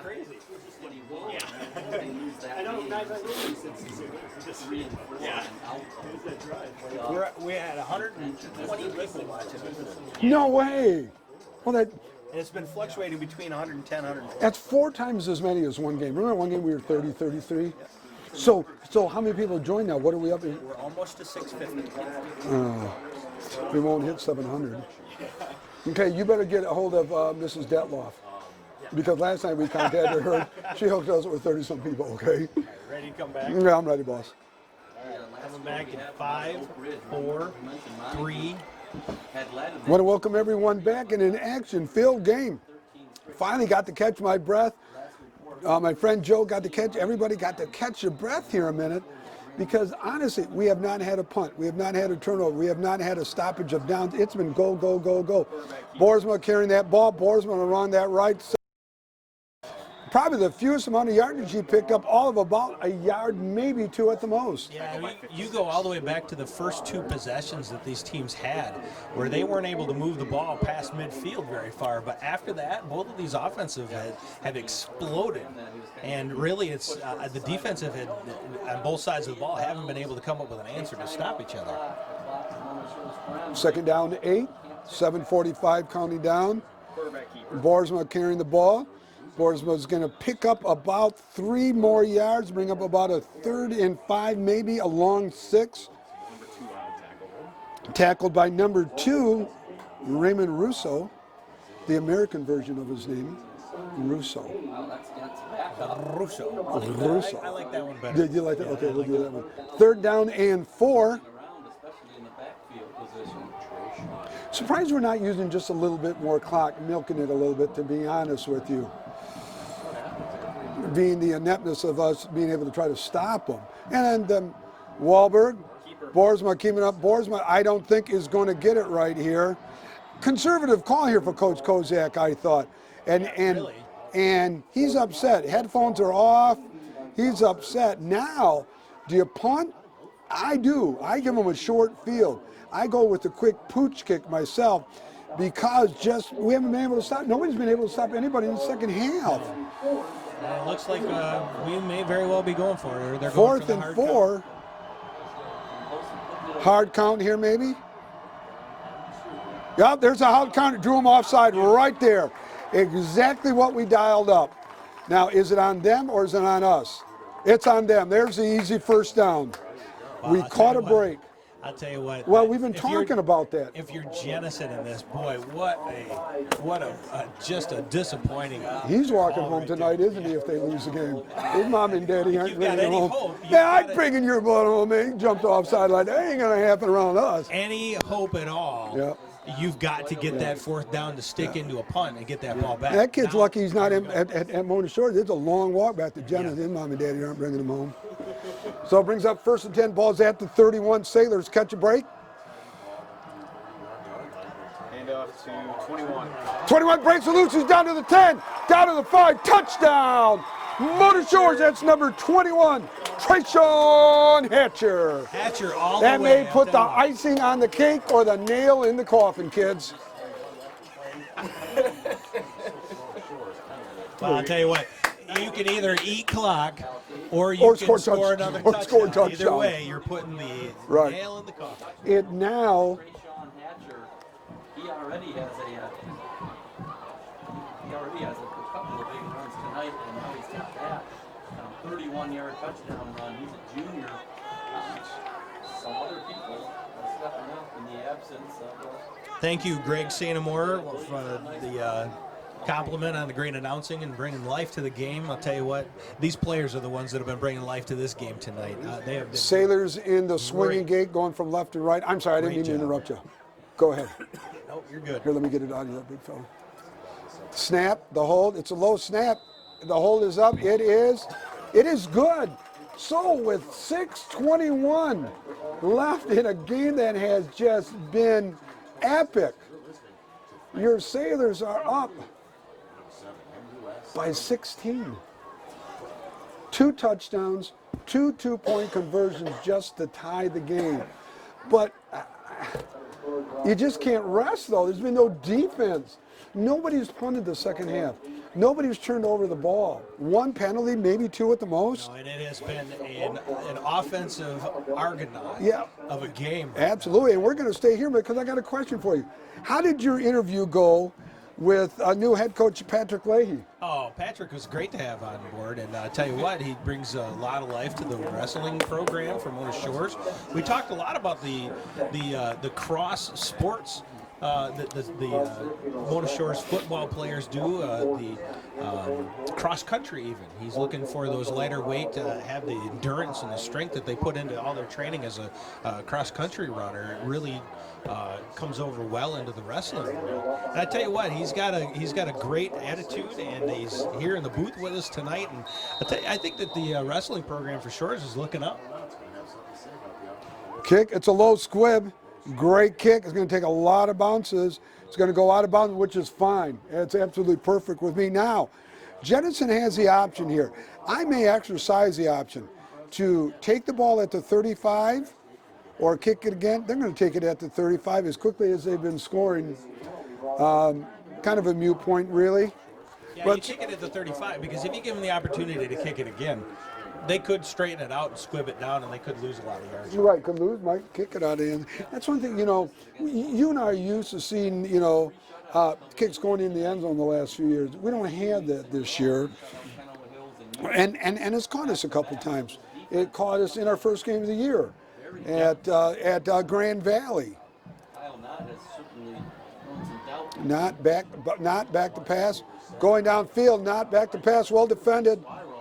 Caught, and it's a completion. I'll tell you what, who's that over on that far side? Is that that's Carter, Devarius Carter on that far side. And he had that, he looked in all the way, but he just didn't jump. He did not time his jump right. 40-yard completion, and Jenison is all the way down to the Sailor 25 in 6 seconds. Broken play right here. Knott eludes one. Knott going to go around this right side. Knott breaks another tackle. And this is just incredible, this Knott kid. Tackled by number 2, Sandifer. And that is all him. That is all his athleticism. Well, it was a broken play. It was stopped. I'll tell you, watching the defense on that, they all stayed home. They all closed off every avenue that he got. He still was able to bring it back up for a 2-yard gain. He was 10 yards back in the backfield. I know it. Sailors, I'm looking at the timeouts. Jenison has used 1, so they have 2 remaining. Sailors have all 3. Kind of a, it's not needed there. Got a quick out. Low pass is incomplete. We got a flag on the play. It's going against Jenison. It's a motion call, so the Sailors are going to decline it. It will bring a loss of down. We don't certainly want to give them that. Now, obviously, you're in 3-down territory here, being down by 16 points. But the point is, take away down. Don't give them that down over again, no matter where, because Knott's on the field. there's nothing safe. Well, and again, now you're looking, you're third down and 8, probably a throwing. Yep, throwing play. Not going downfield, wide open, down the middle. A blown coverage by the defensive backs. Found number 3 wide open. That's Brock Van Manen. Was wide open, blown coverage. Yeah, it was. They had the coverage, he just fell off. He let him go all the way right through the seam on that post route, and it was A nice seam route, a skinny post pattern. All right, so eventually you've got to go for 2 here. Well, you have to go for 2 for everyone now because you're down by 16. This is huge right here. Pass, roll out. Knott's got the ball. Knott going to go around that side. Knott's going to make it in for the 2-point. Knott will not be denied. I'll tell you what. Hello, Tammy Heat House watching from Tennessee. We can add Tennessee to the list tonight. And we're up to 127 people watching. I'll tell you what, you guys are watching a barn burner. Boy, I tell you picked the best game of the season. Joining us right tonight. now. And it is not over yet. 5:20 left. 42-34. Your Sailors hold a 1-score lead. And there's a lot of time. I'll tell you what. Well, it's way too much time. I was watching Coach Check here, and we're staying with you. We're not going to leave you much here now. Coach Check was talking to number 5, Kobe Trovinger, defensive back, to see exactly what happened on obviously the breakdown out of the zone coverage. See, I almost think a man coverage might be good, still spying the quarterback. Right. I think being down by 2, a man coverage would have been good, and you could keep one person. You could go with a 4-2-5 look, and then your 5th defensive back could be 5 yards, and spying the quarterback might be a good look right there. Be something that you might want to look to for the Muskegon game. All right, Sailors are setting up for the possibility of an onside kick. They got a lot of people that are moved up close. Almost, it looks like they got their hands unit. I don't see any linemen in there, so they got the hands team in there. And it's a little pooch kick. Oh, it's a fumble. No. Who's got the ball? It's a scramble. I think Jenison has that.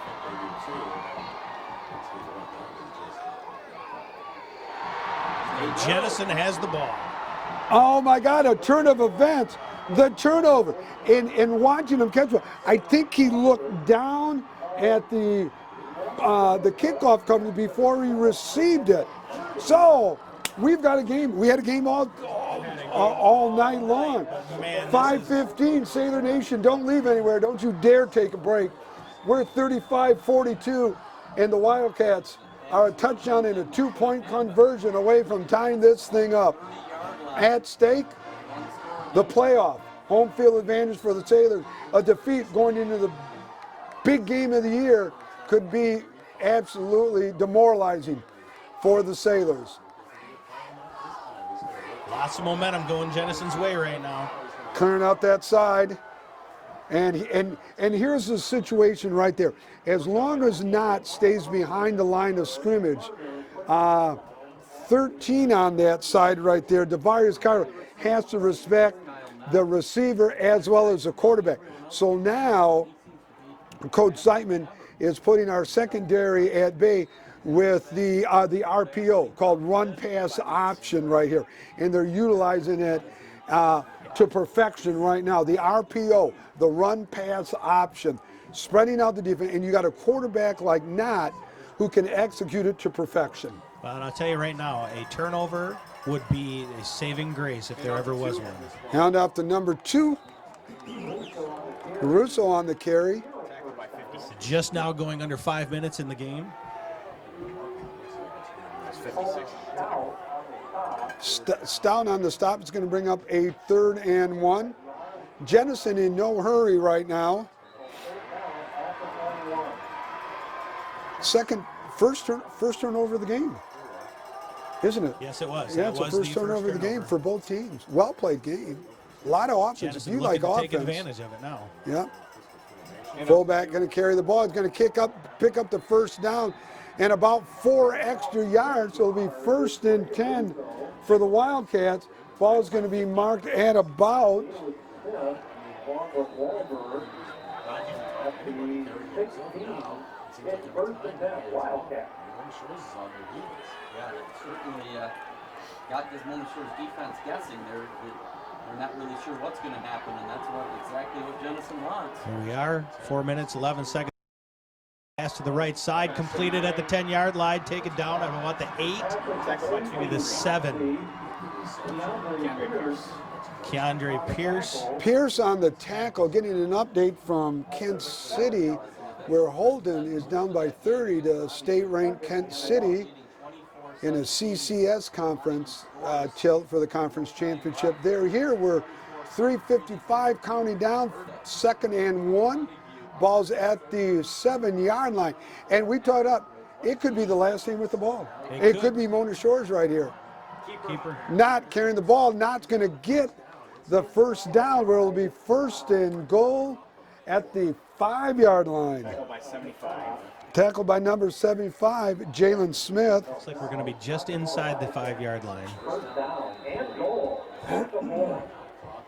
Well, if there was ever a moment for the Sailors defense to find a way to step up and keep them out, this would be it right here. Sailors fighting for their playoffs lives and conference championship lives as they prepare for Muskegon. Off tackle, he's down to about the 1-yard line. That's number 2, Russo. Tackled by 56. Tackled by number 56 for Mona Shores. Big Colt Stout. Brings up a 2nd down and goal. Ball's marked at the 2-yard line. Well, Nick, the football from here on out is only going to get better. For those that have been interested in sponsoring this great Sailor Nation sports, we are ready to do it. We're going to be posting stuff on the page later this week. And out the 2. Touchdown, Jenison. The Wildcats have scored to make it 42-40. They're a 2-point conversion away from knotting this up. And Sailor Nation, if you got a prayer in there for your defense, we need it now, because this is huge. Again, like I said from the beginning of the 3rd quarter, no defense. Last team that had the ball is going to win this thing. Well, and this came down to a turnover on special teams. It was not the teams that you see out there playing offense and defense. It came down to that special teams play. What a big 2-point conversion we're looking at. Timeout, Mona Shores. Everyone, we're going to take a quick break. We want you to take a quick break, get something to drink, something to eat, because we're going to have you right back. 2:48, we're a 2-point away from tying up this thing. Jenison, 40, your Sailors, 42. Just talking to Tom Kendrick, giving you an update on the Montague Oak Ridge score. I'll let Tommy share it out because he shared it with me and keep the secret alive. Here we go, we're going to watch it. PAT attempt. And out the keeper. Knott's going to walk in for the 2. We are knotted up in a game that will not end. It's Zeitman coming back to West Michigan to lead the Wildcats to Sky to tie up the score against his old colleague, Matt Kozak. They coached together at Muskegon back in the day. I'll tell you what, this is what football's all about. It comes down to 2 minutes and 48 seconds left in a game.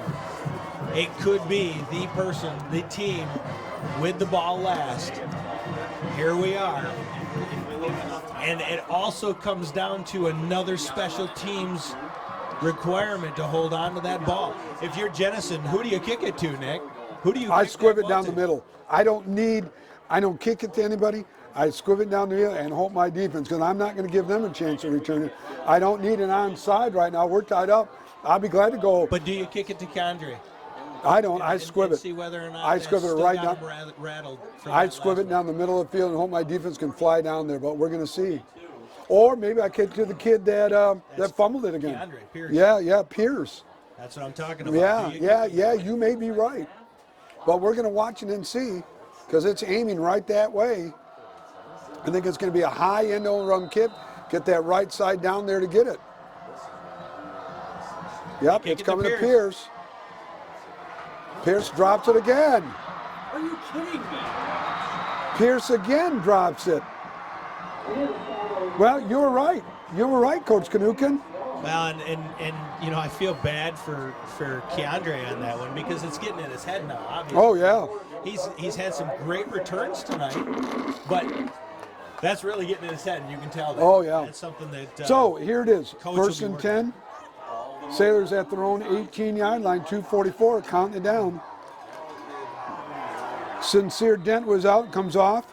He wants to play so badly, but he is that ankle is definitely injured. 136 of you guys right now, 137 joining us for the best 2 minutes and 44 seconds of football you're going to see so far this season. Two, Sandifer along that right side, pick up 9 on the carry, tackled by number 15 for the Wildcats, Kyle Knott. Knott playing a little defense right now. Again, his athleticism and his speed may be the difference. Sincere Dent back in now, the horse, the beast, as Dan Vandermine calls him. Wahlberg, the H-back. Going to see him go. Boersma keeping the ball. Boersma going around that right side, going to get the first down. The Sailors, if we're looking at the timeout, Warner Shores has 2. The Wildcats have 2. We're 2:08 counting down. We are not going to leave you, Sailor Nation. We will not leave you hanging. We're at 143 people joining us. Again, we're coming inside of just about the 2-minute mark. Sailors have the ball marching from their own 29-yard line right now. Hey, we just set a new record, 143. Boy, you get a close. 47 now. 147, close. Well, let's see if we hit that 150 mark on this game. Boersma back, looking James Gilbert down the middle of the field. It's caught! Who is that? Devarius Carter with the reception down the middle of the field. Miracle.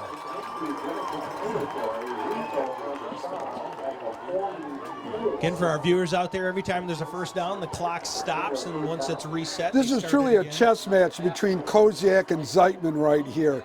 Having coached together, Matt Koziak was the co-offensive coordinator. Zeitman was the offensive line coach for Tony and East. I wonder if Tony's here. Tony was bringing here. Boersma carrying the ball. Boersma going to get back to that line of scrimmage. 1 minute, My daughter, who goes to Fair State, was telling me Fair State plays at Fifth Third Ballpark tonight. They were bringing the team down tonight. I got to believe Coach Anise is here watching his 2 proteges during this game. Wouldn't that be fun to be watching that? Yeah. Tony's got to be proud of these 2 young coaches. We've now hit the 1 minute mark. 1 minute. 1 minute. Boersma out. Little bubble screen. James Gilbert crosses the 30. James Gilbert on his feet. James Gilbert all the way down to the 27-yard line. And Sailors, 49 seconds, 2 timeouts remaining.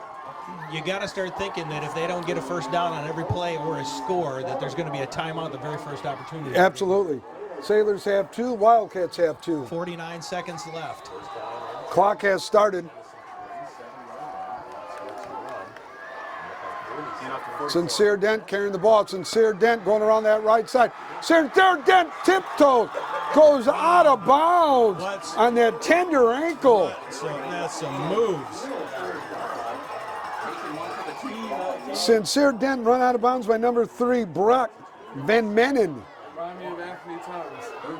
Tiptoeing like a ballerina down that right side. 155 of you joining us for the last 36 seconds of this game. And we are breaking records here tonight. 2nd and 1.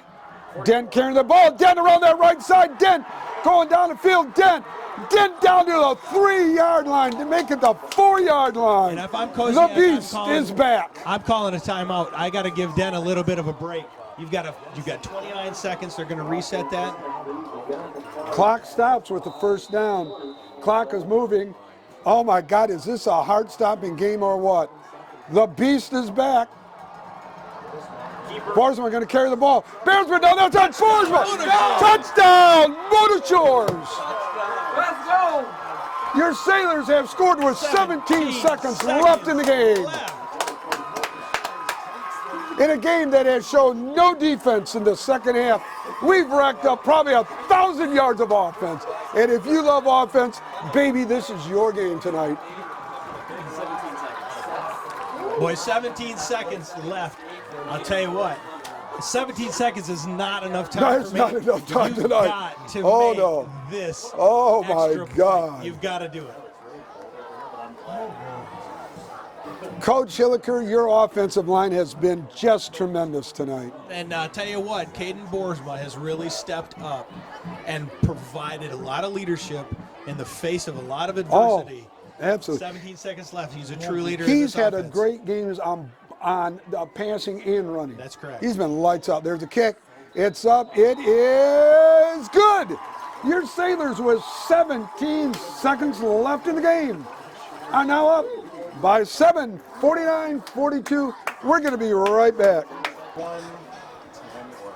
You know, I'm glad I don't have a heart condition, because right now, I'm glad you're next to me, because you'd get the paddles out, clear it, bam! I'd be shocking me, baby. And all of you guys out there in Sailor Nation Sports Land, sit down. Oh my we God! don't want you to pass out. Don't go anywhere, baby, because in a game that has shown no defense and probably over 1,000 yards, we got 17 seconds left. There's a little squib kick. It's going to be taken there by the Wildcats. It's going to be taken down at about the 43-yard lines. We have used up 3 seconds. Let's not forget about the arm on that quarterback. This is a short field with 14 seconds left. 2 timeouts. They need a field goal. No, I'm sorry. They need a touchdown. They need a touchdown and the extra point. So, Sailors. Back to the tie.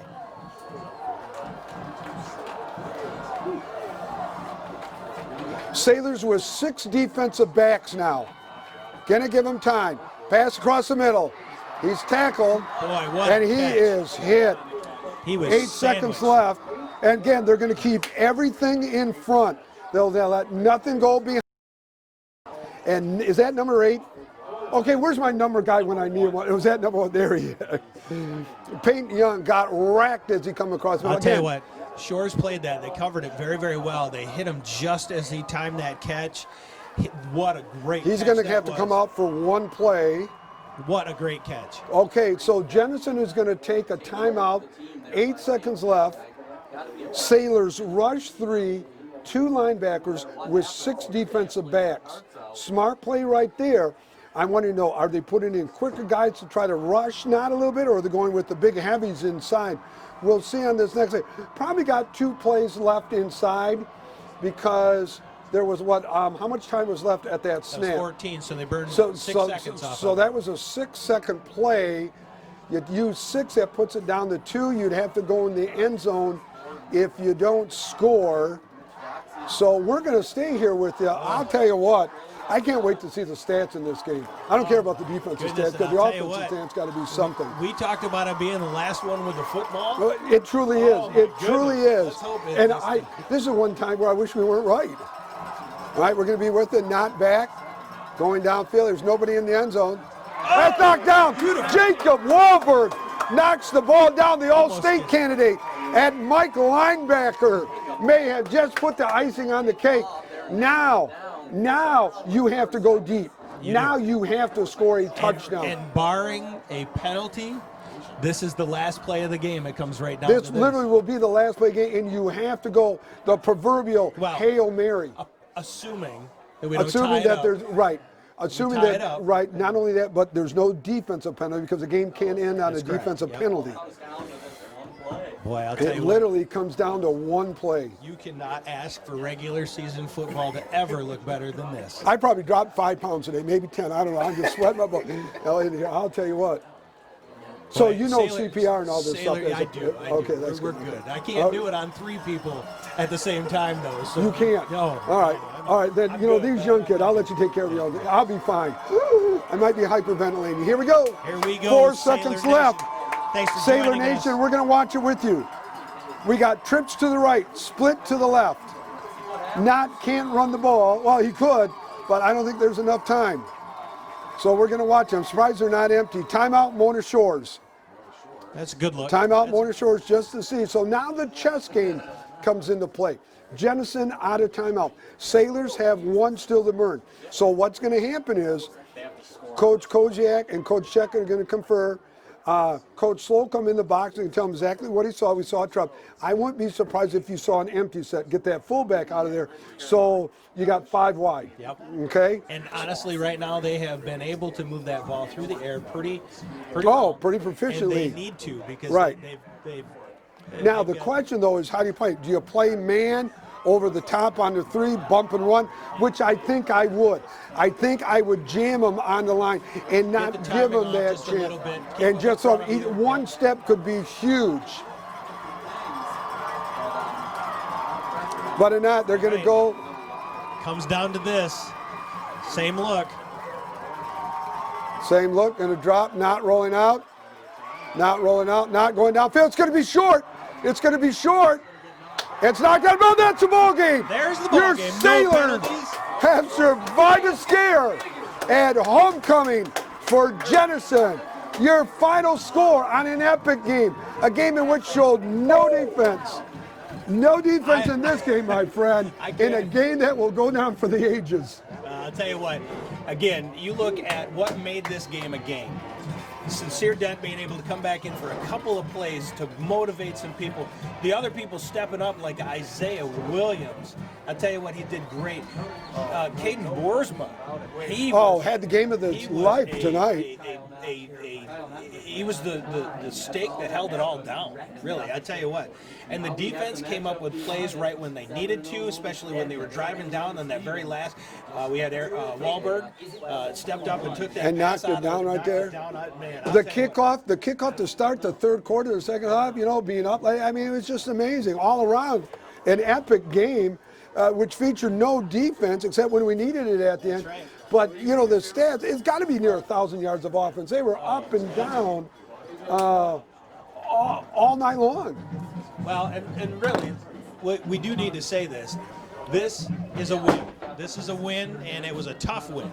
And we walk out of here very, very lucky and very, very thankful. But we worked hard for that win, and certainly we are going to take that with us to Muskegon next week. Do you classify it as an ugly win? Defensively, absolutely, it was an ugly win. Offensively, it was a great game. Now, Muskegon was here scouting. You know that they were there. Yep. Traverse City Central was here scouting in lieu of maybe the playoffs. Where do you go from here? Well, you regroup. You're going to see identical offense next week against Muskegon. You're going to see kids where an offensive line averages 6'2" to 6'3", 309 pounds across the front. We're good. So, let's take it out of here, Nick. Let's take it out. Final Everyone, we words. want to final word. Everyone, thank you for joining us. We sent personal records. We will see you next week at Hackley Stadium. Thank you all for joining us tonight, and we were up to 157 people at one point. That's fantastic. Hopefully we hit the 200 mark and maybe 750 people before we get there. Have a great weekend, everyone.